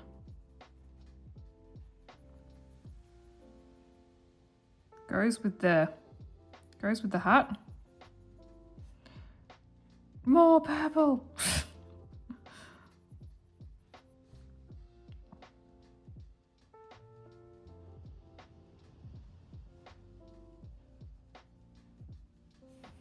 Kind of what I said at the start, I feel like he's kind of reminds me of the Mad Hatter as well. A little bit, but the, yeah, not the Johnny Depp version, the Martin Short. It's my favourite Alice in Wonderland rendition with, what's her name? Tony someone. She played Alice and Martin Short, and Whoopi Goldberg was Cheshire Cat. So great. Favourite movie. Oh, and it had Gene Wilder in as the turtle as well. Christopher Lloyd was in there too as one of the people from Back to the Future. So there you go. Best movie. Best childhood movie. I could sing all the songs to you, but I won't.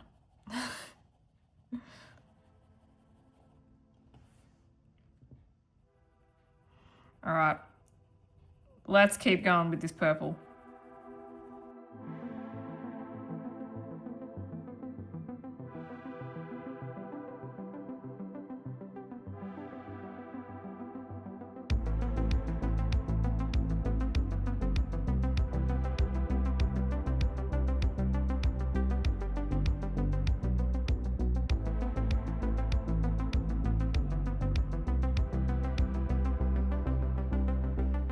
Okay, leave that purple for now. I'm going to go back in with the Cocoa OP098 and just do a couple of layers.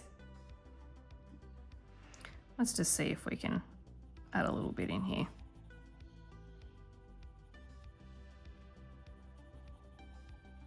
Do you have a black we could add? Maybe. We'll see how we go with this.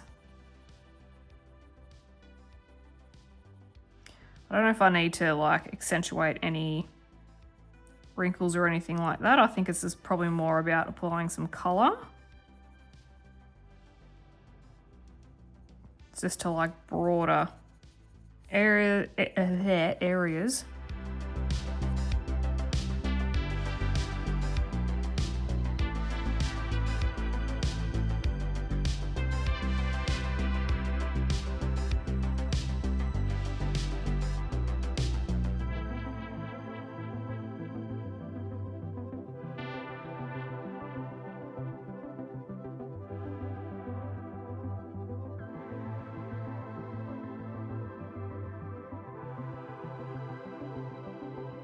Alrighty, let's add in a tiny bit of black.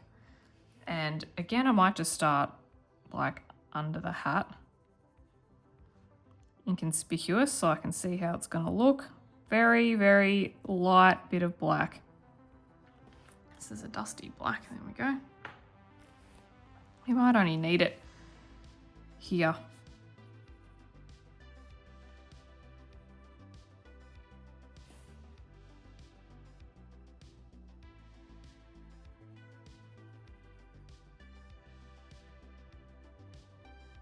Just around the corners of the shadows.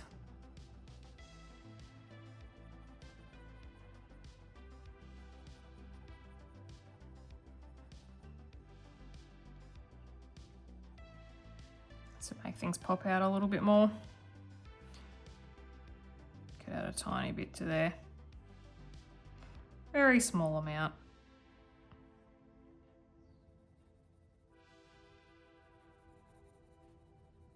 I still don't know. I think like I do want like grey blue hair, I think. I still don't know. Let's do his eyes and stuff and we'll see. I'm thinking green. Just because he's got so much green in his shirt, it'll pop out. Look nice, and it'll look nice against the background as well. A bit more black.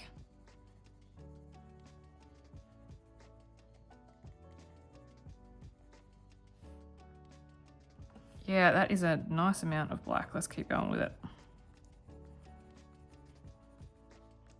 Nice amount of shadow.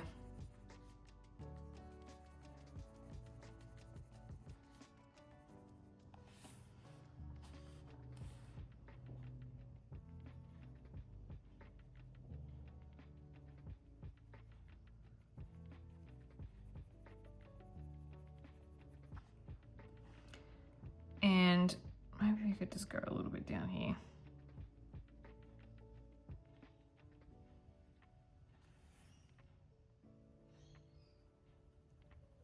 Very lightly.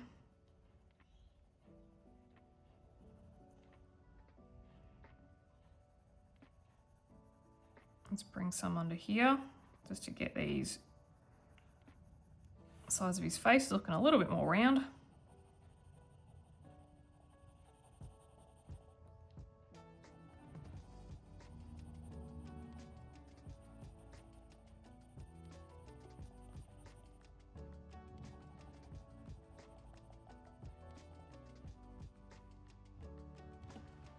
Some of the hands as well, a little bit, so we could just go some edges like that. Now I do have one final light color that I want to bring in, but I kind of wanted to do the black first. And we could do just a little bit under here. We've got to do his nails too. Might just have those natural nail color. We could totally paint them, but would a wizard have painted nails? Like, probably? Don't know. Probably.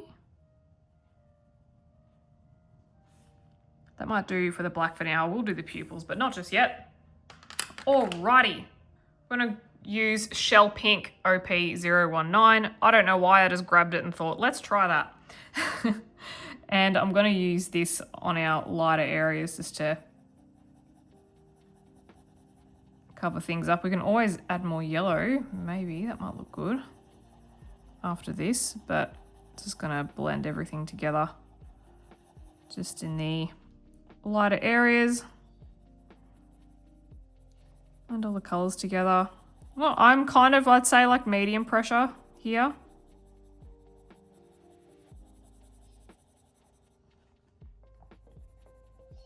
I can still see the area that I erased, but I suppose it's better than having a big brown streak in the middle.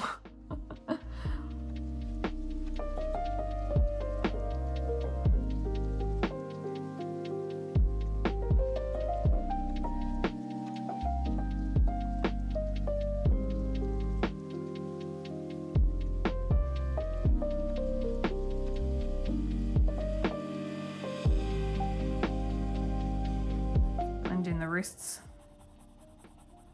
with medium pressure, I think, because I'm just thinking if I ever wanted to come back to it after the hair's done, then I can.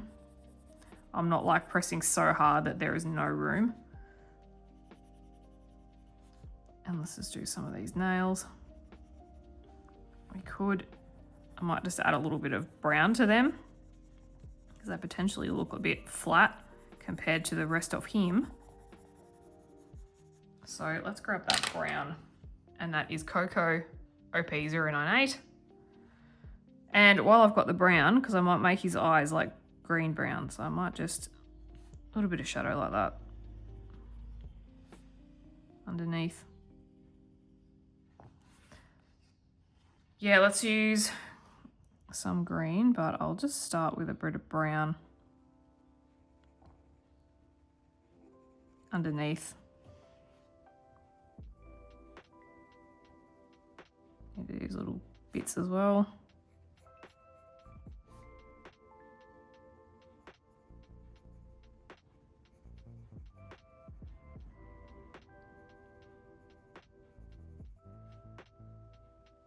Okay, that part's good. Let's grab the Holly Green, again, OP264.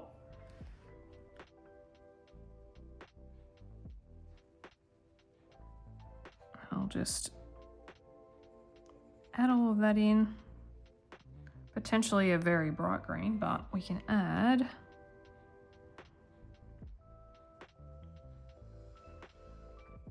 some yellow in maybe to make it look a bit more yellowy. I need to add in some black too to the pupils.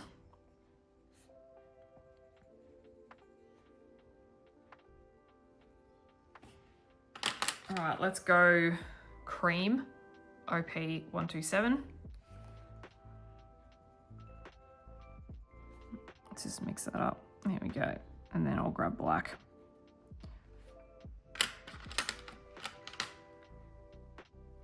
OP510 in the black. I'm not going to colour in the whole pupil, because he does look like he's got a fair amount of light going on there. Oh, heck, split my black.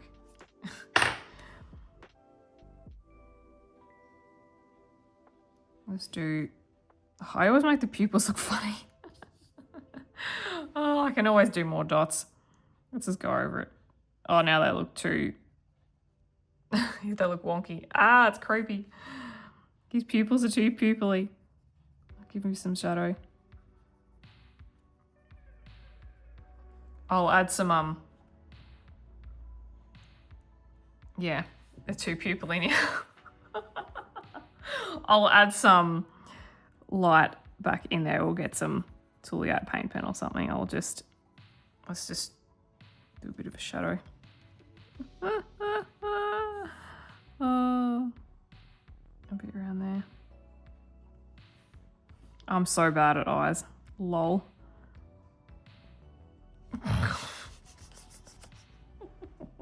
I'm having regrets. Oh, why did I cover those up? Anyway. I'm sorry, Mr. I. Let's try Wonder if I can grab my white pencil, OP 500, and just do... No, I'm gonna have to go... Oh, no. You'd think like I could get the skin tone. You'd think I could get the eyes. Oh my gosh, that's okay. I'll come back. We'll come back to that. Now, what do I want to do for the hair? Maybe I'll just continue in my grey, like blue grey direction. Oh, thinking thoughts. I think I will, and then I can change it. So let's try Ash Blue 3740 in drawing. And we could even like add in some other colors if we wanted to. And I'm just gonna go over the shapes that I had, that I've done, the shading that I have done. It's all very like loose, squiggly. We could add in black. We could even add in a little bit of brown if we want to give the hint that his hair was brown. I don't know. Or like a wizard's just born like this, you know?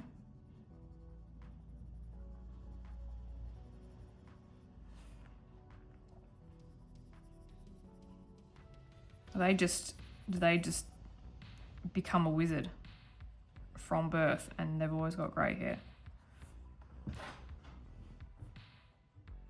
But I feel like we need a bit of something in it.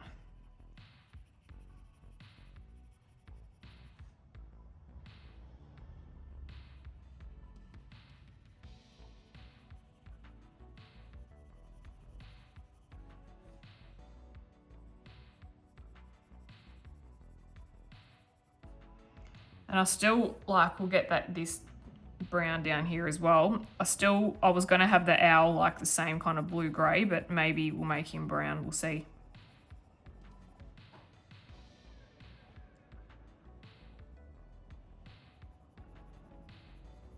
Just need some brown in here somewhere. I know I've got it in the skin tone, but. So I'm just gonna, yeah, just going over where I was with that first blue grey that we did at the very start, and I'm just like colouring over the shadows, bringing it out a little bit. I'm colouring like the shapes, I'm not like flicking hair around. So I'm looking for the shapes that I can see and I'm just shading those and trying to leave a little bit of light where I can too. Actually, we could absolutely get some like purple in his hair maybe as well. I'm gonna have to think about this because it could be a train wreck. Lol.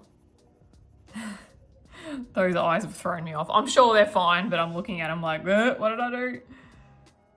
But they're fine in the grand scheme of things. And I'm gonna leave some highlights still too, because I've got some more greys that we could add in if we want. But we'll just see. We'll see how it's all looking as we go.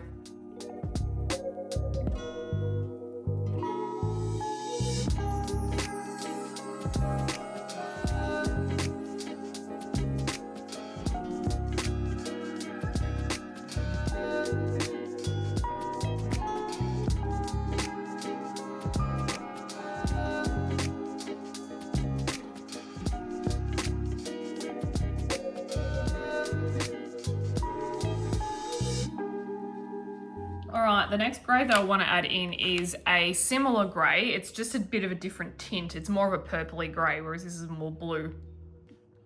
And that is Smoke Blue. OP379 in the Holbeins. And I'm just gonna continue just to close up some areas, get like less white.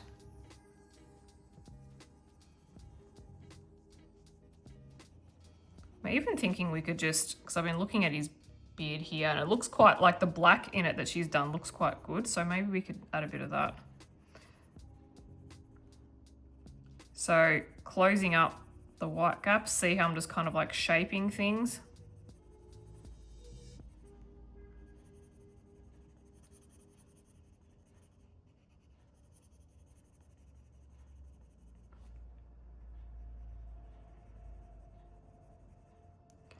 So just getting less white more grey.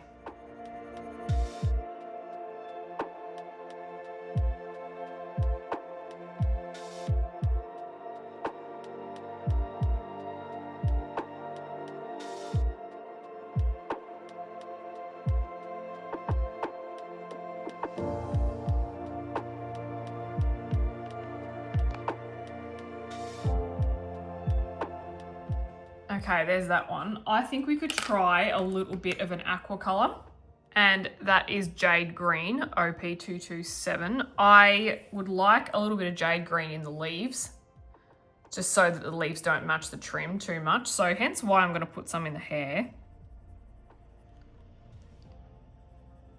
Just for a bit of colour, and I think I will go in and add black as well. Potentially. Let's just see how this turns out. So I'm just going to go, again, I'm covering up some of the white areas, not all. I still want some to be there. But I just want a bit of something.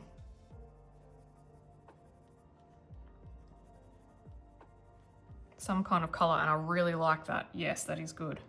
Because to me, the other reason why I wanted it is because I feel like the grey and the rest is just too separated. I don't feel like his grey hair is really a part of the picture. So I'm just trying to like add a colour in to make things blend a bit more. Kind of like I'm trying to glue things to the page. Trying to glue things together. And I don't know how to explain why it didn't look like the grey was really part of the picture. I can't explain it. I don't know. It's just that I was looking at it with my eyes and I just felt a little bit, not uncomfortable, but something wasn't right. And when that happens, it usually means that I've got to change something, because I try and trust my intuition when it comes to colouring and art and things like that. And so just by adding a bit of colour in, I feel like we're blending together, and I feel like more of it's going to happen as we colour in these leaves and stuff. So we're getting there. Let's put a little bit in his beard. Sorry, moustache.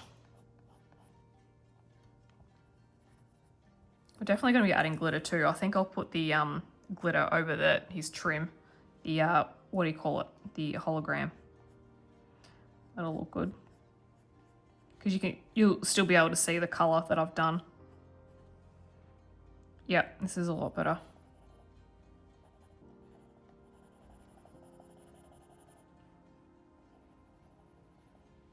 Don't know about the owl yet. We'll see. I'll colour the woody thing and then we'll figure that out. So with the same colour that I've got, I'm just going to go over the leaves and bring this out.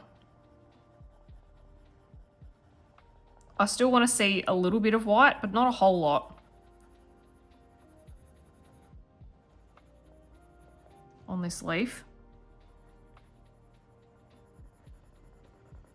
And it's really just going to help this leaf and the other leaves just look a little bit different from... See how this almost kind of looks a bit same, whereas if we add a bit of this in, hopefully we can get a little bit of difference, and we can do our highlights in white, I think. It's a little bit hard to get room in here, so some of these won't have white in them. But yeah, see how these just look a little bit more blue now? Yeah, just a little bit of difference. I like it, and I feel like these leaves are going to look really nice against like a... Was it peach? Yeah, I think it's like a peachy, pinky background that I want to do. I've got a whole bunch of PanPastels that I want to use. And we'll use a peach, a pink and a purple, I think. And we can just blend it all together, and then I might get my pearly white out and we'll make it sparkly. Because why not?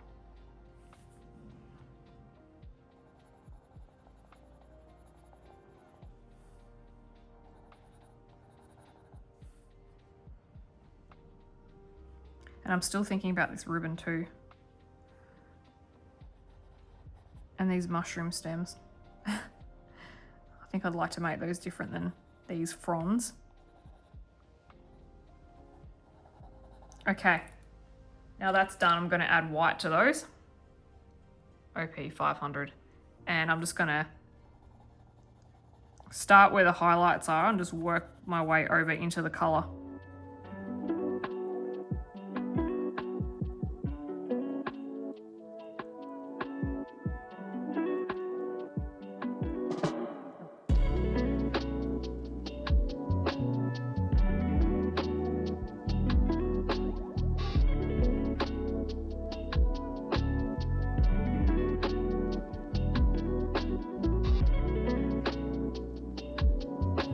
All right, looking good. I think now I want to do the staff, and I'm almost thinking that we should have the ribbon thing yellow, because all of this is yellow and it's kind of going to match it up a little bit, and because we've got yellow accents everywhere. But what I can do is use these colors, and even like this pink, which is more of like a reddy pink, we can use that for some shading as well. And while I've got the white,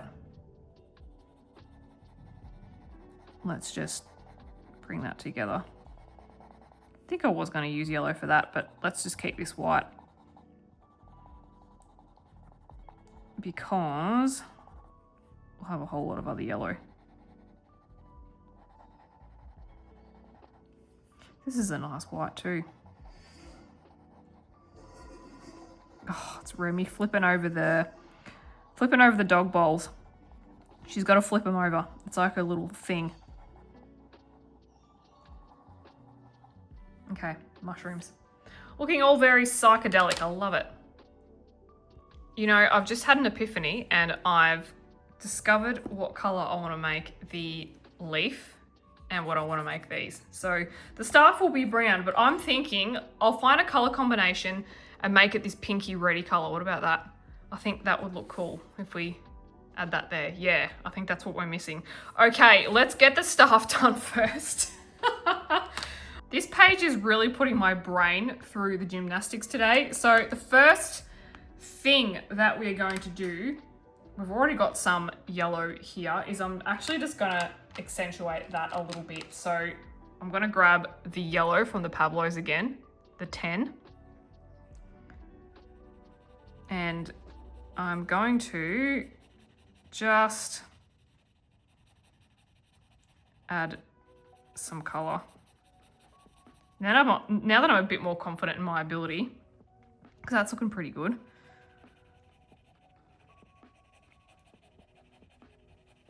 Bit there like that. And I'm probably gonna most likely use an acrylic paint pen to cover up some lines at the end, methinks. All right, like that, nice and glowy. I might just, we'll just go down like that, and then I'll blend that into the pink, I reckon. Like that. Okay, the next color I'm going to grab is Derwent Drawing Chocolate 600. They have some excellent browns. And I'm just gonna go into the darkest areas and bring it out. I really like the Derwent Drawing browns. They're beautiful and they're nice and thick. So you can get some really good like woody elements done with them. The more I use my pencils and the more I get to know them, the more I know exactly the elements that I like to use them for.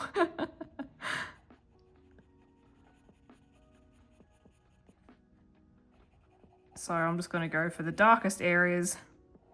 We can keep a fair amount of the detail.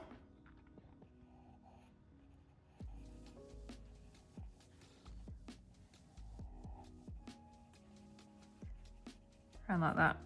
And then we can do some of the notches in the wood as well. So I'm just going to follow Christine's markings.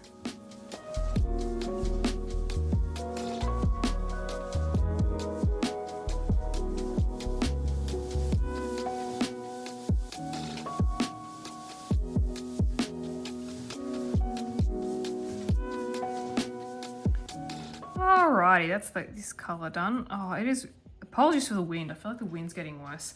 It's very windy. Alright, next colour I'm going to add is Venetian Red 6300. And I'm just going to go over the same spot. My words today. And just bring it out further. See how I've got some detail here? So I'm just going to go over that too. And kind of like we did for the skin with the light, I'm just going to gently blend it in. And I probably won't outline it because, yeah, I will do that in an acrylic paint pen. But we'll just keep some of the detail light to medium pressure. And if you have a problem with your pressure, just pull your back like that. And then, yeah, that'll help you from pressing harder. And I think I'm going to have, majority of my darkest areas are going to be down here, and then it'll be lighter up the top, apart from under the shadows, under there, press harder here.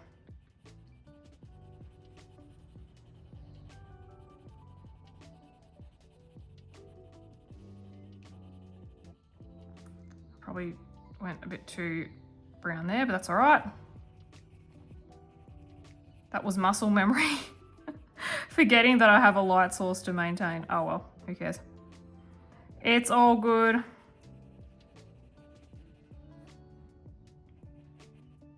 And I just did it again, but yeah, it's so hard to figure out where to place it and where to not. Because when you've got shadows in there that she's drawn in, it's like, how?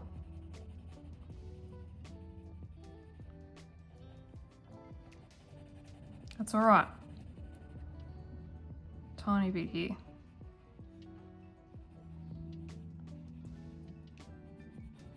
Knots in the wood.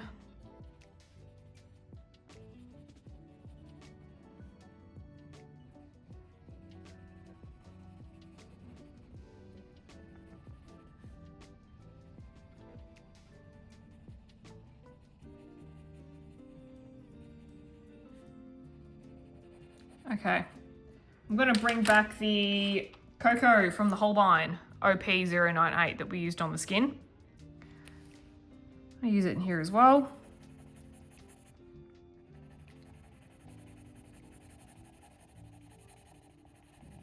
This is going to be placed over most areas. So down here in the edges, in the corners, it's a harder pressure because I want more color and darker, but towards the light source, lighter pressure.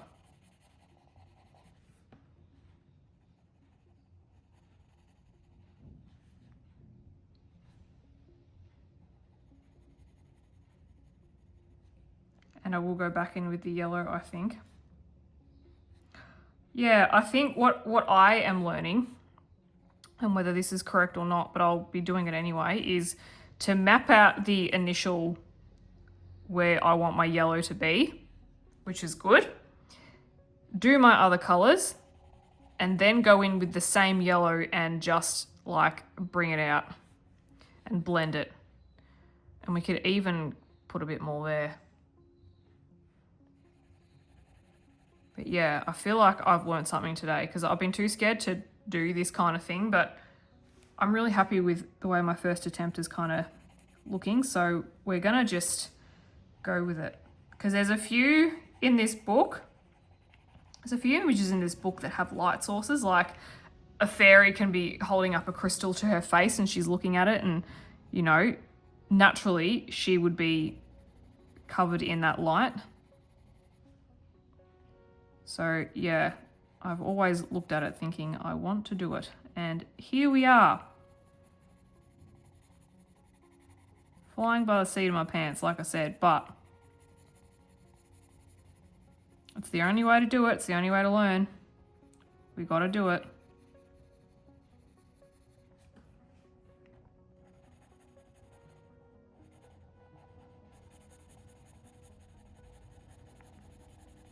Slowly layering up the colour.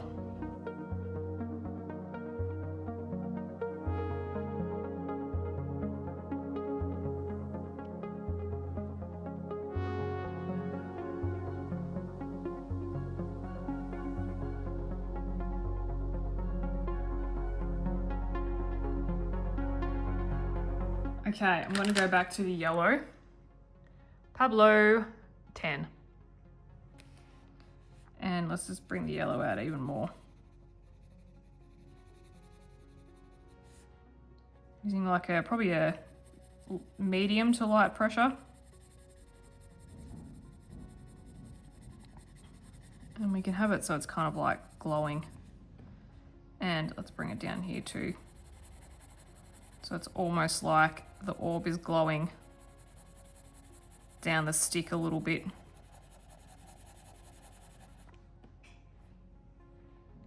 Yeah.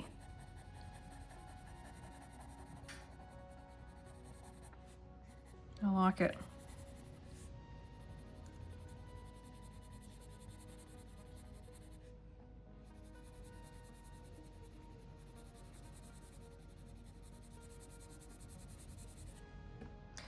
And what we could do is just put a little bit of this on his finger here.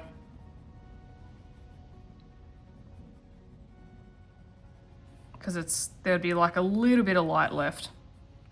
Let me get even go through. Sorry, excuse me. While I've got it, I want to just add a little bit here. Not to say that like he's getting a reflection from the orb, because I think he's leaning on it, so he's covering most of it up, but I think like just a little bit of colour on his cheeks like that would look pretty good. Just for something. And we could, you know, because his hat's glowing too, so let's just keep the yellow accent theme.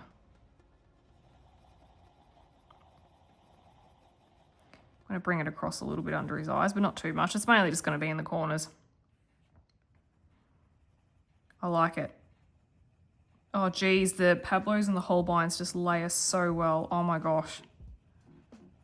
I love these pencils. I love all my pencils. Okay, do I add like a little bit here? Just do a little bit here. I don't want him to look too yellow, but I'm really liking the way this yellow is kind of blending out. It's just making everything pop a little bit, hey? Just add a little bit down there.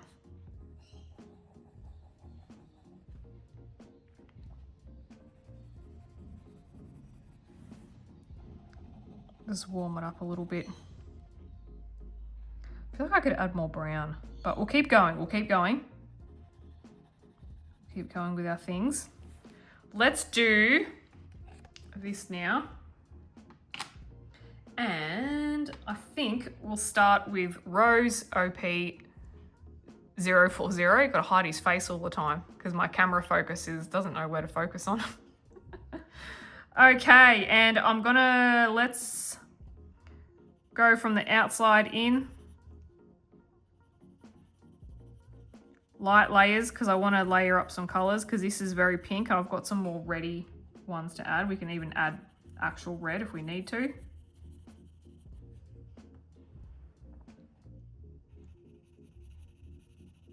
And I might even, depending on how we're going, I might even do yellow highlights to kind of, you know, because all the highlights pretty much on this are yellow on this page. So I'm just going to be scooting around, going into the corners, starting from the edges. And with this we can just do a light blend in, fade that color in like that. So I'll just keep going with that. And I'll probably go over the wizard markings. I'll probably use gel pen for that. I can make it pretty, but for now I'll just go over it in pencil. I'll still be able to see it.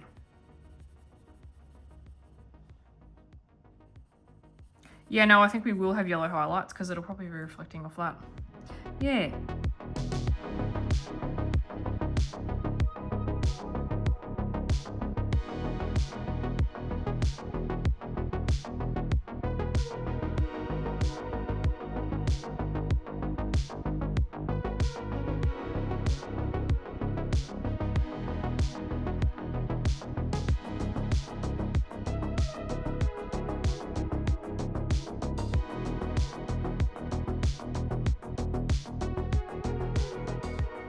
All right, so that's that base kind of color done for that, and I'll just add it to the feather as well.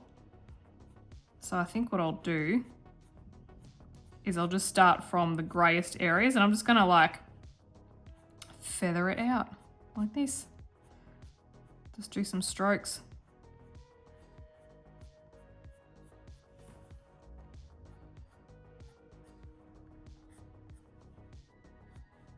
Follow the line. Let's just do some light shading there.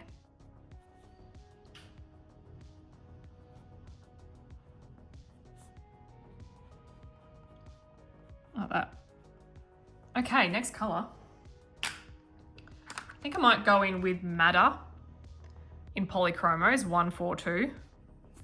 And if we stick with up here first, this is slightly darker. So I'm going to use it on the shadow areas. And again, Polychromos, great for detail. So good for getting all your feather strokes in, like that.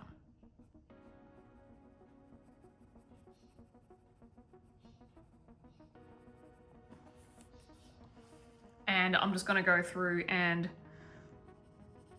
use this for further shadows here, and I'll probably use it for outlining some of the ribbon. Not all of it, because a lot of it will be like whatever's pointing towards the light. Like up here, I probably won't outline it. I probably shouldn't have outlined that, but it doesn't matter. So like that probably won't be. I might use a lighter acrylic paint marker for that. But we can outline some of the bottom ones here that aren't directly at the light. Up like that. Yeah.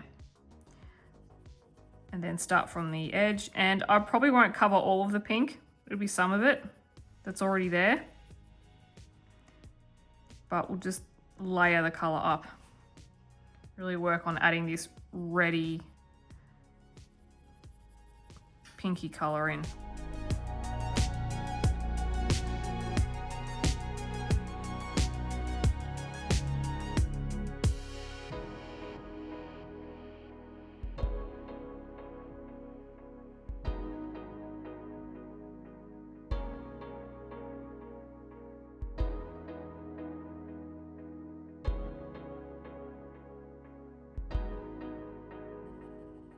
And while I've got it in my hand, I might just see if I can add a little bit to the mushrooms.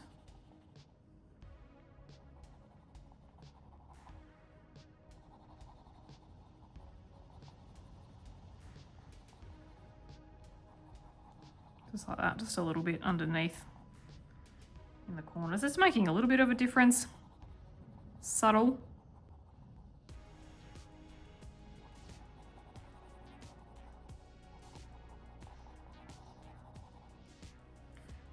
All right, next color. All right, I've got a ruby red from the Pablo 280. This could be too similar, but I'm gonna try it and see.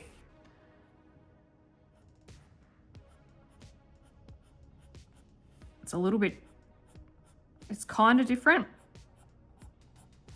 It's a little bit more on the red side. So if we go lightly, we could actually probably use it for our lightest color that will blend in with the yellow maybe.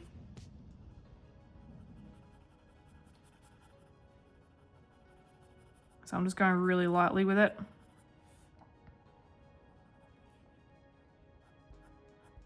Use it for some of the shadows down here. Yeah, it's like same but different. I'm going to use it anyway. So we'll use that to blend with the yellow. It's probably helpful on some of the areas that haven't put too much color on. Drag it out.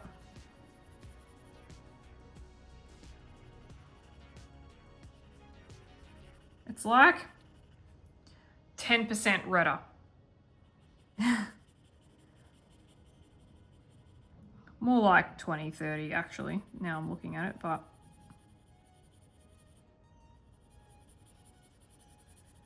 sometimes when you're layering it's a little bit hard to tell because you're going so lightly. I'll just blend out as much as I can because then the yellow can go with that. Deepen up some of the shadows. Color it lightly so the yellow's got something to play with.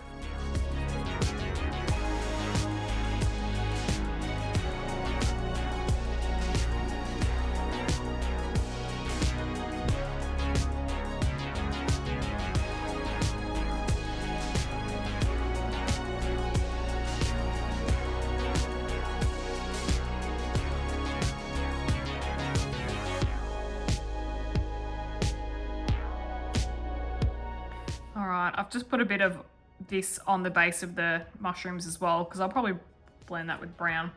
Now let's go back to our yellow.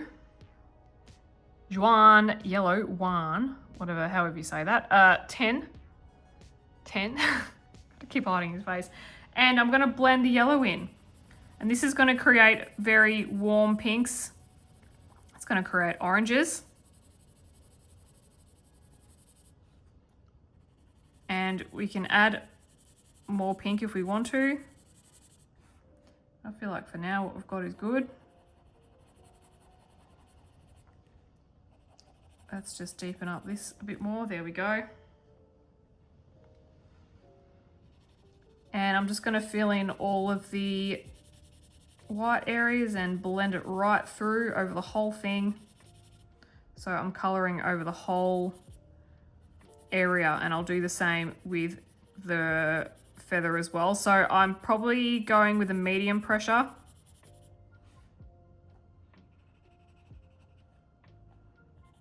Just so I'm not fully burnishing everything, just in case I want to add some more colour over the top, because I'm thinking I might like to try some.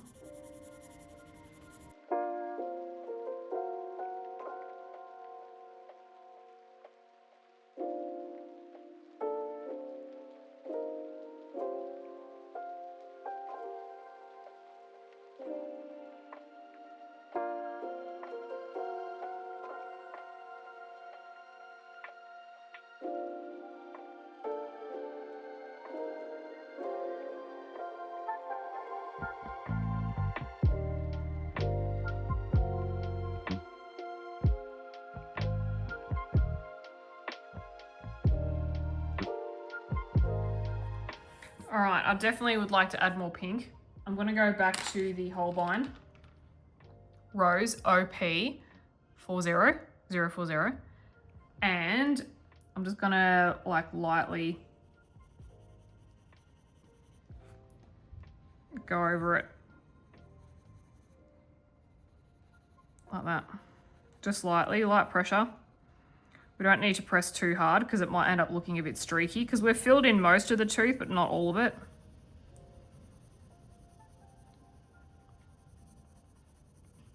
But I just want to get a little bit more pink in there. I kind of like the pink to orange ratio, or pink to yellow ratio, I should say, that we've got going on the feather. So I'm going to see if I can match that on this part. And we'll probably burnish as we go, I'm assuming, depending on how much tooth I've got left.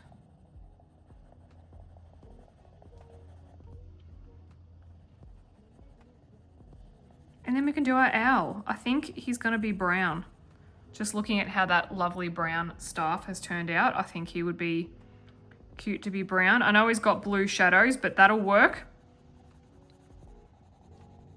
It's very common to have shadows that are, you know, a different color. Like we've got purple shadows in with the brown, so that'll be fine. I'm happy with that.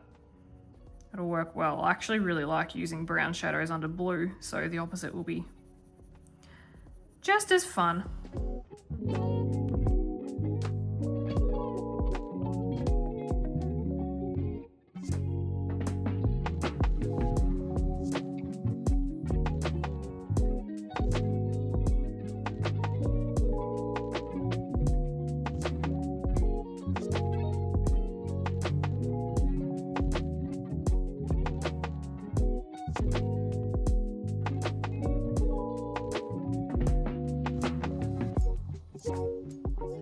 Okay, I think that's a bit better.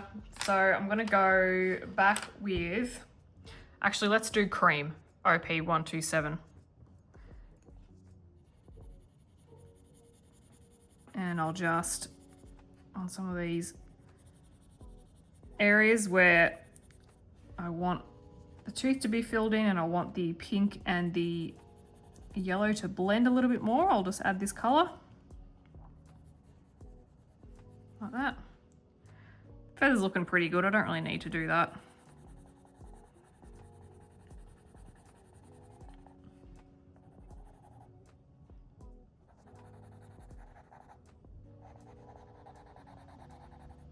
However, what I will do, let's just grab, I'm just gonna grab the chocolate, which we're gonna start with this anyway for the owl, but I will just do a little shadow on the feathers.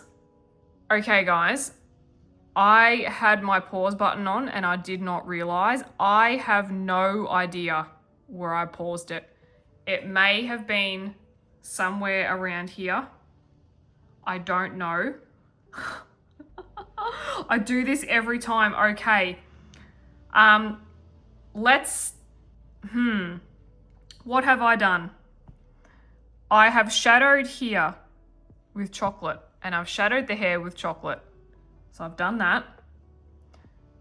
And then I've started on the chocolate with the owl as well. And I've used the yellow for a highlight, the same yellow that I've always been using. I've done that. And we blended this with yellow and pink and a cream to finish off. Oh my gosh, I'm so sorry. I do this from time to time because on my phone, there is there's a pause button, right? And you press pause and it flashes red. And then you press the red button and then it starts filming again. My brain inverts them. I do this all the time. I'm sorry. So I will put notes up on the screen if you want to pause and just read those because I won't know where I got up to until I edit this. I have no idea where I stopped this. I think I stopped it somewhere around the shading of the hair. I think. So now I'm going in with Venetian Red 6300 and I'm going to shade my owl. I reckon I've done this about 4 times now.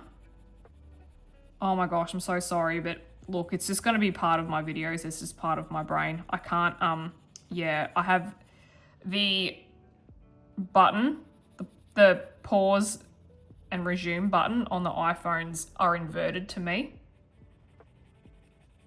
So yeah, it's not great, but hopefully you can catch up. Hopefully you get the gist. Like I said, there will be notes below if I am editing this and realize that I've missed out a whole chunk and there could be some valuable information in there. But if there's anything that you've missed just and you're not sure about, feel free just to comment below. Again, sorry. Oh man, I thought I was doing so well. Anyway, all right. So just using this Venetian Red to go over the chocolate and go over the brown that was already there. Sorry, the blue that was already there.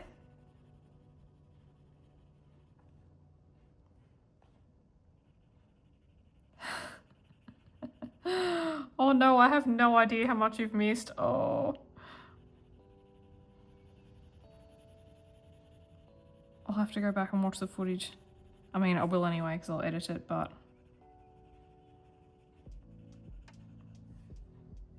So yeah, that is just pink and yellow. Oh. I should read, instead of calling these like step-by-step colour alongs, I should call them step-by-step colour alongs with a risk. It's risky.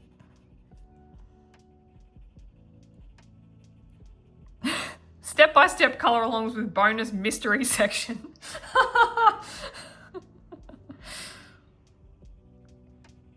Now's your chance to go wild with any colour that you like.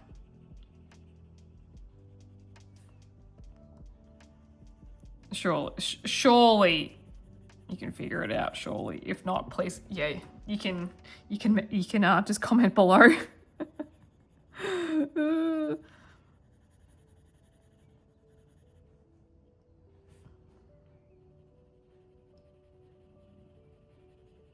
So I'm just going to continue to go through and closing up the gap. Going over the chocolate colour that I've done, just bringing it out further.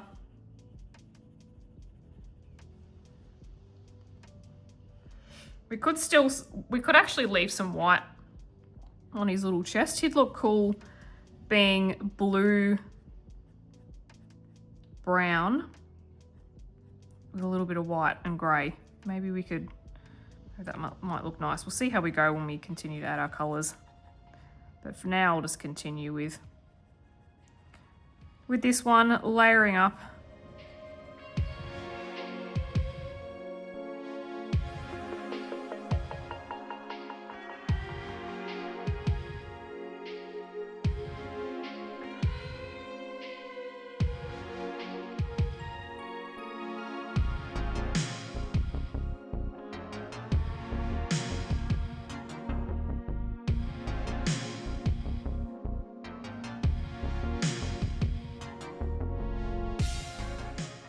Okay, now I'm going to add Cocoa 098 and I'll keep going. This is the same area. I'm just going to go over the Venetian red spots, drag it out further.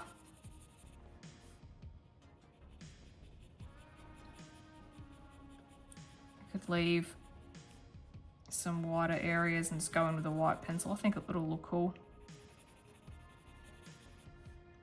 And we'll definitely go in with our yellow again and just bring up those colours there too.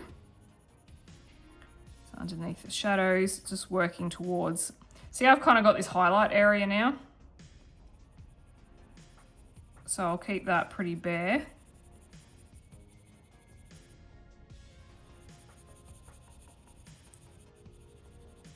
And I'll leave the texture that Christine's drawn in is looking pretty good, so I'll leave that there.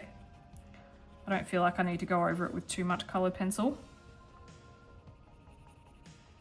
You know, it's so funny too, because I am so paranoid about me getting the pause button wrong, around the wrong way, and I keep looking at it.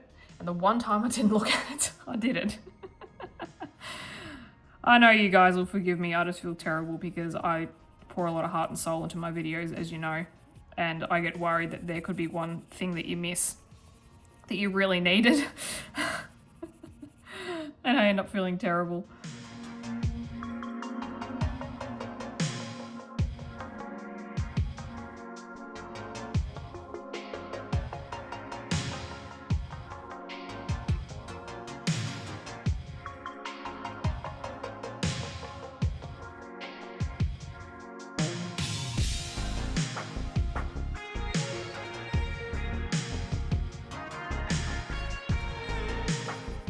Okay, this might do for the brown, apart from just a few little spots on his feet, claws. Talons they look like, actually. And let's go back into the yellow. Pablo, 10, yellow. let's deepen up some of these yellow areas on the feet.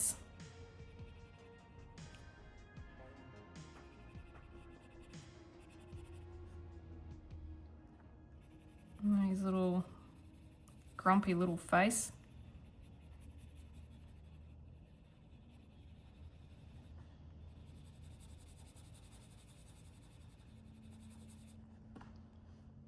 Cute. He's a little cutie. Even popped just a little bit up here.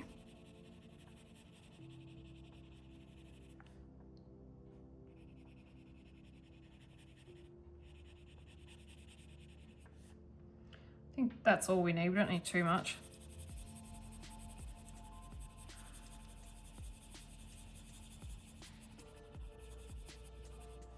And then we can grab a, why don't we try, let's try the shell pink. OP019. Let's do that in the Holbein rather than white. Let's do this. Yeah. It's a bit nicer. Just gonna burnish all that in. And then I've still got his little eyes to sort out. All of that.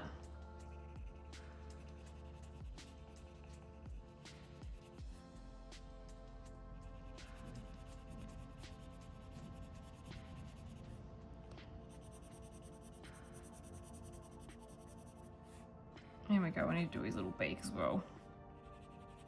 Aww. He's a cute little owl.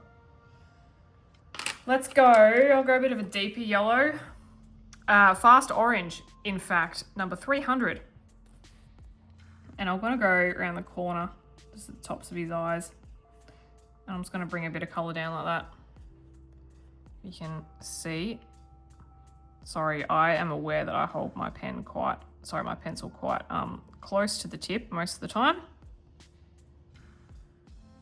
Oh, a little bit of a beak. Do the claws the same.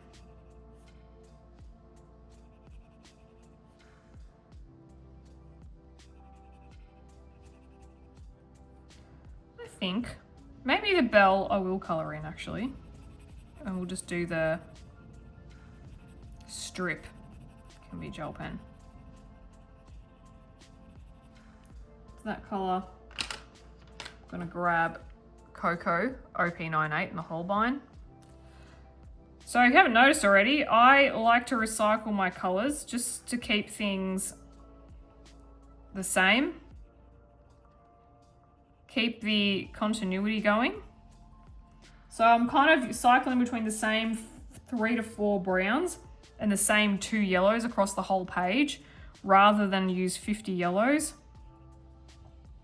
It's something that I'm consciously trying to improve. Now let's go back to cream. Because it kind of just, yeah, it'll just keep the whole page tied together. There's his little bell. I feel like we need to just, I'm gonna go back actually with the chocolate 6600 and just gonna shadows around the feet. Just some little detail, I like that.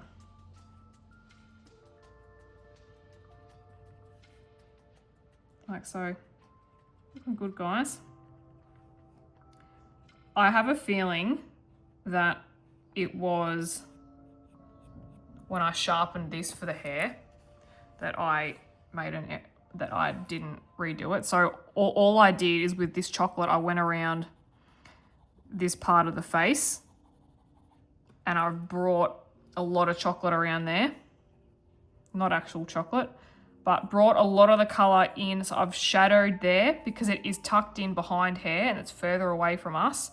So I've just deepened up, especially here, and I've tapered off here. And I've gone through and added some chocolate in on the shadow. So he's got brown shadows now in his beard instead of black.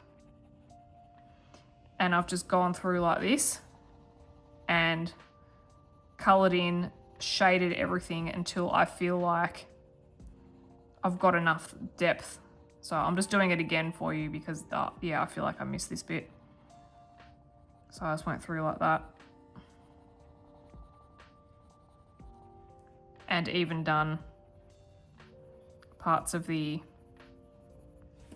shading for the hat up here, etc. All right, that's it for the pencil work. I'm pretty sure.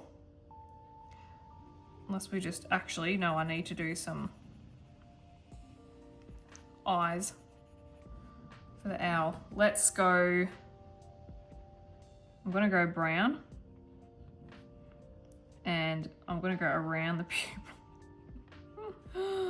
Oh dear. And it's gonna darken up a whole lot of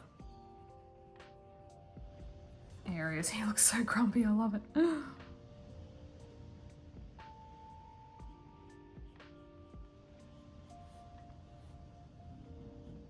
Let's just darken up a whole lot. Like that. He looks like he's about to rob a bank.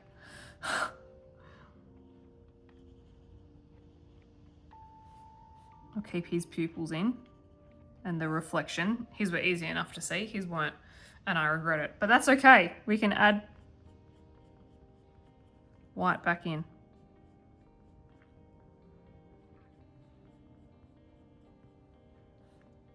Let's get a bit more shadow here. Are we looking good? I think so. Oh, down here. I'll just use the chocolate. So what I've already got. Chocolate covers a multitude of sins in real life as well as on our colouring pages. If you have the Derwent drawing.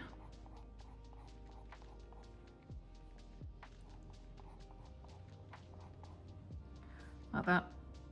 What else do we need? Let's grab Cocoa, again, OP098.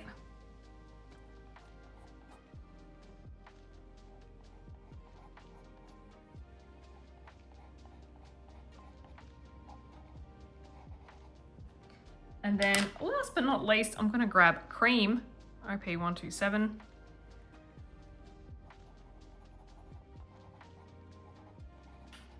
Okay, and I'll just fill in the cream here too, that's fine. I love colouring mushrooms because you can just throw anything at it. Okay, I think that is it for the pencil work. Now time for some embellishments. So what I'm going to do is grab my Hybrid Dual Metallic by PanPastel in gold. This is a very yellow, sparkly gold, and we've got a lot of yellow here. So this is the same tone of yellow that the picture already has. You can see there, and I'm just going to go around his little bowie thing. And we need to do some things for the stars on his hat too. I'm thinking of leaving those white and just using hologram. Or actually, we could use the dragonfly. Like that. Where else are you needed? Ah, I'm going to outline the wizard. I'm going to outline all of this in this gel pen.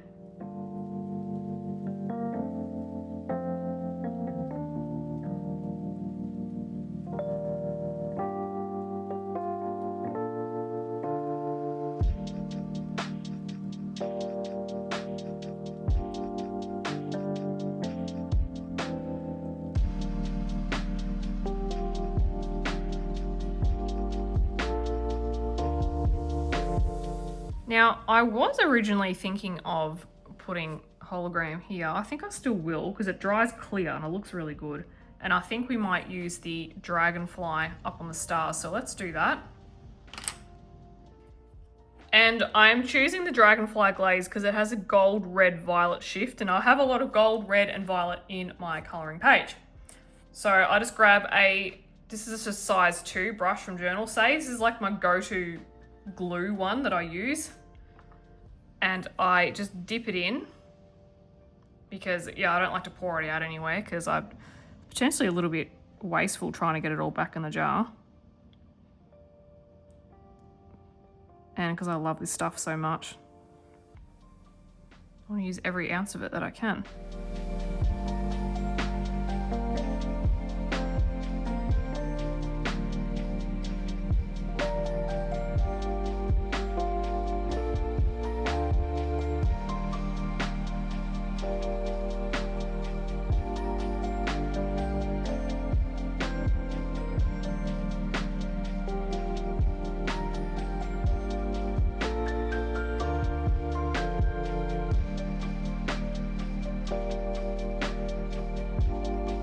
And when that dries, that'll have a very, yeah, shift in it, which is cool. So I'm gonna grab the Extreme Glitter in Hologram, and I'm gonna go over the trim, so the aqua green trim.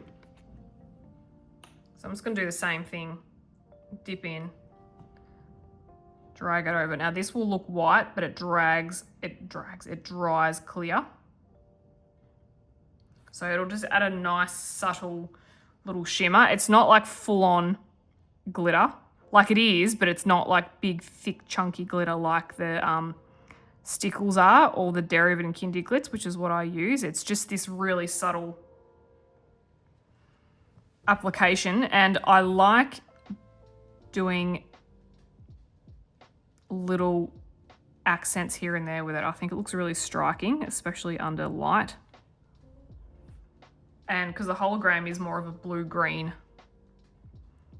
anyway, I mean, I do apply it over all colors, but it looks really effective under these colors here. So I'll just be applying it to the trim.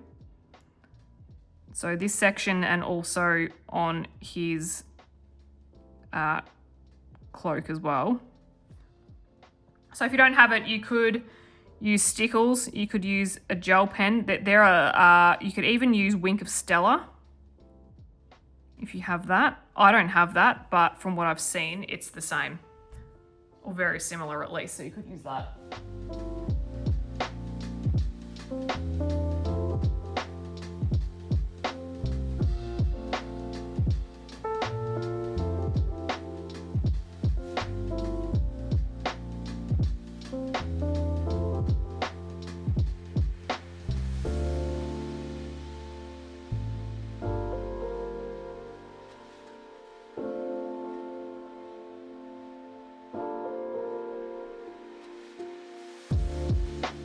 And I'm just putting some on the mushroom too while I'm at it.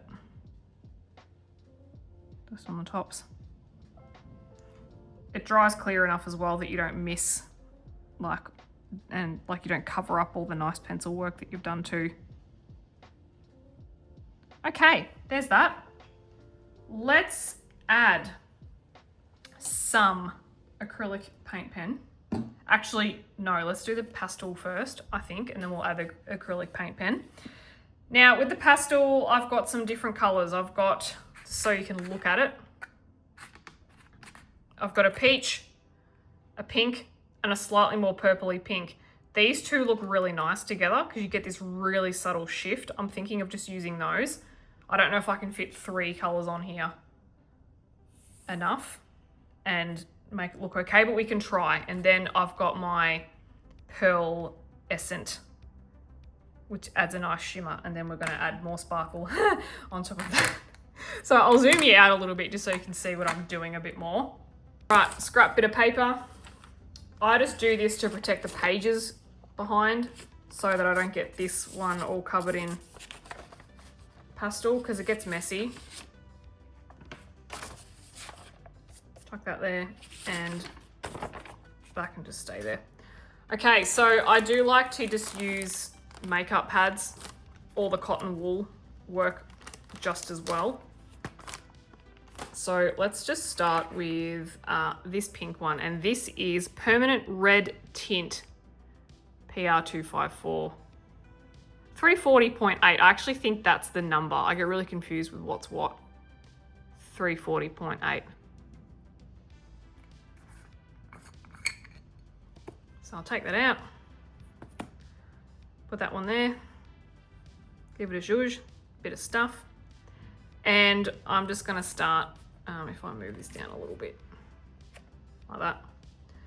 I'm just going to bring it in. I'm gonna try and not touch the wet glue. Maybe I should wait,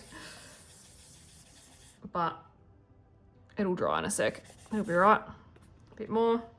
So I'm just gonna do, maybe let's just drag it out to and leave that corner bare so we can add our other colors in.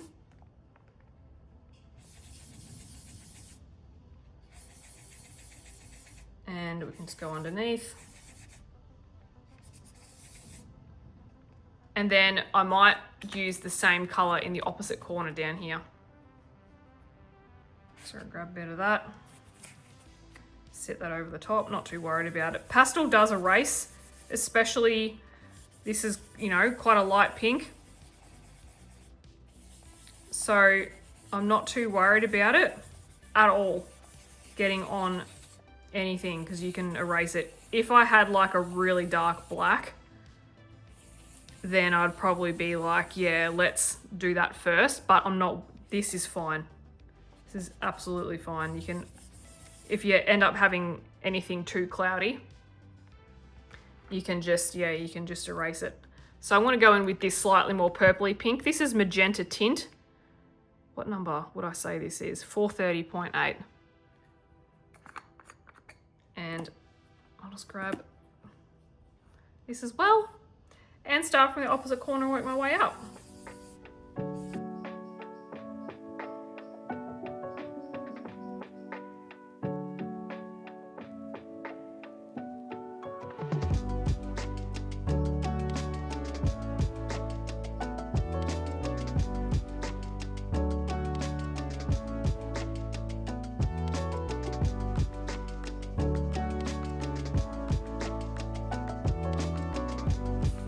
I reckon I'm actually going to add the peach, what is this, red oxide tint, 380.8. I'm just laughing if you can hear that banging. Remy's found an old like a wrapping paper insert. She's just having a bit of fun with it. I could take it off her, but it's cardboard, it doesn't matter. All right. Bit of that over here. I'll grab my hologram and just, yeah, re-go over that bit. I should have done that the first time. I should have just not done the hologram until after the pastel. Okay, so that's something we've learnt today too, guys, is do your hologram after the pastel. Yeah. Good decision. Up around there. I don't think I need too much of this color. I think it's good because now I want to go in with the, what do you call it? The Pearl Medium White Fine. And if I get a new thingy, new one, which is going to get dirty anyway, but so I'd pick a bit up. And then I'm just going to go around the whole thing and just blend it out because it's going to give this lovely shimmery pearly effect, which that's, you know, pearl will give a pearl effect. Yeah. Funny that. All the way around. It's going to go, yeah, all the way around. And you can see my nice fingerprints. And then we're going to add some gold sparkle after I've done my hologram again. Oh, look at that. Yep, gonna need to go over that one. Should have done the pastel first. Oh well, we've learnt that. We've learnt so much today, guys. I've learnt so many things. This is great. Maybe I'm the one here learning and you guys are the ones being entertained and being like, lol, you're so funny, Sarah.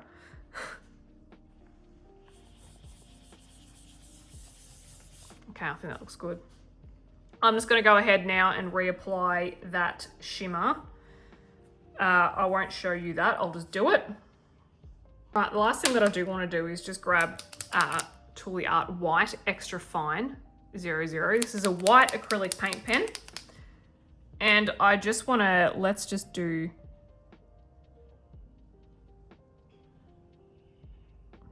the dots. And I'll add it to him as well. Just a bit of extra something. Now, I'm just debating whether I go through and outline these or not. I might outline the wood first before I outline his fingers. So I'm going to use, this is number 23, Tooly Art Acrylic Paint Pen Pastel Extra Fine. This is a really silly one. This pen, it's really temperamental. I don't like it, but it's the color that I want. So we're just going to go for it, and hopefully things don't end up a mess.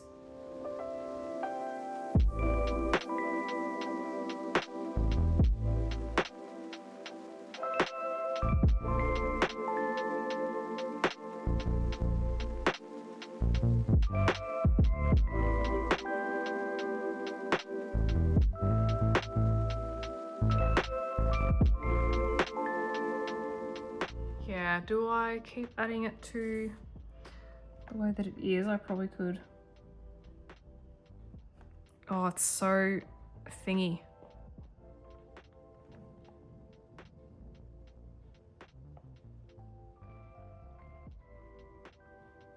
Just do like a little bit. It either comes out in the tiniest little fragment or the biggest blob imaginable. So annoying. Drives me bonkers. But it's the only, even in my shuttle art gel pens, I didn't have one that worked, unfortunately. I was hoping that I would, because that would have been good. But I feel like we got a little bit in. Even like I'm burping it, shaking it, it's just doesn't want to fly. What about now? Oh, quick.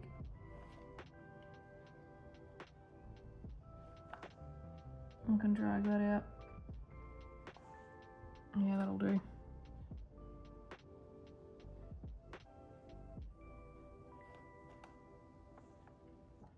Okay. Almost went too much on the hand there, but I think that'll be right. Honestly, like, can we not figure out how to make really fine tips that don't have issues? Okay, now for some spray. Spray time. Let's use gold. And I'm happy just to spray it over the whole thing.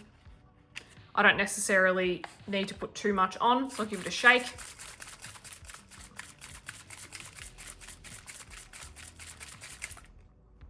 Let's get all that gold sediment mixed up.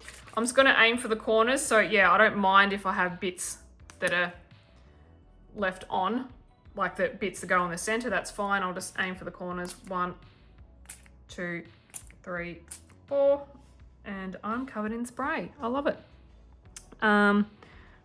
We could do a bit more. 1, 2, 3, 4. Bit there, bit more there. Okay.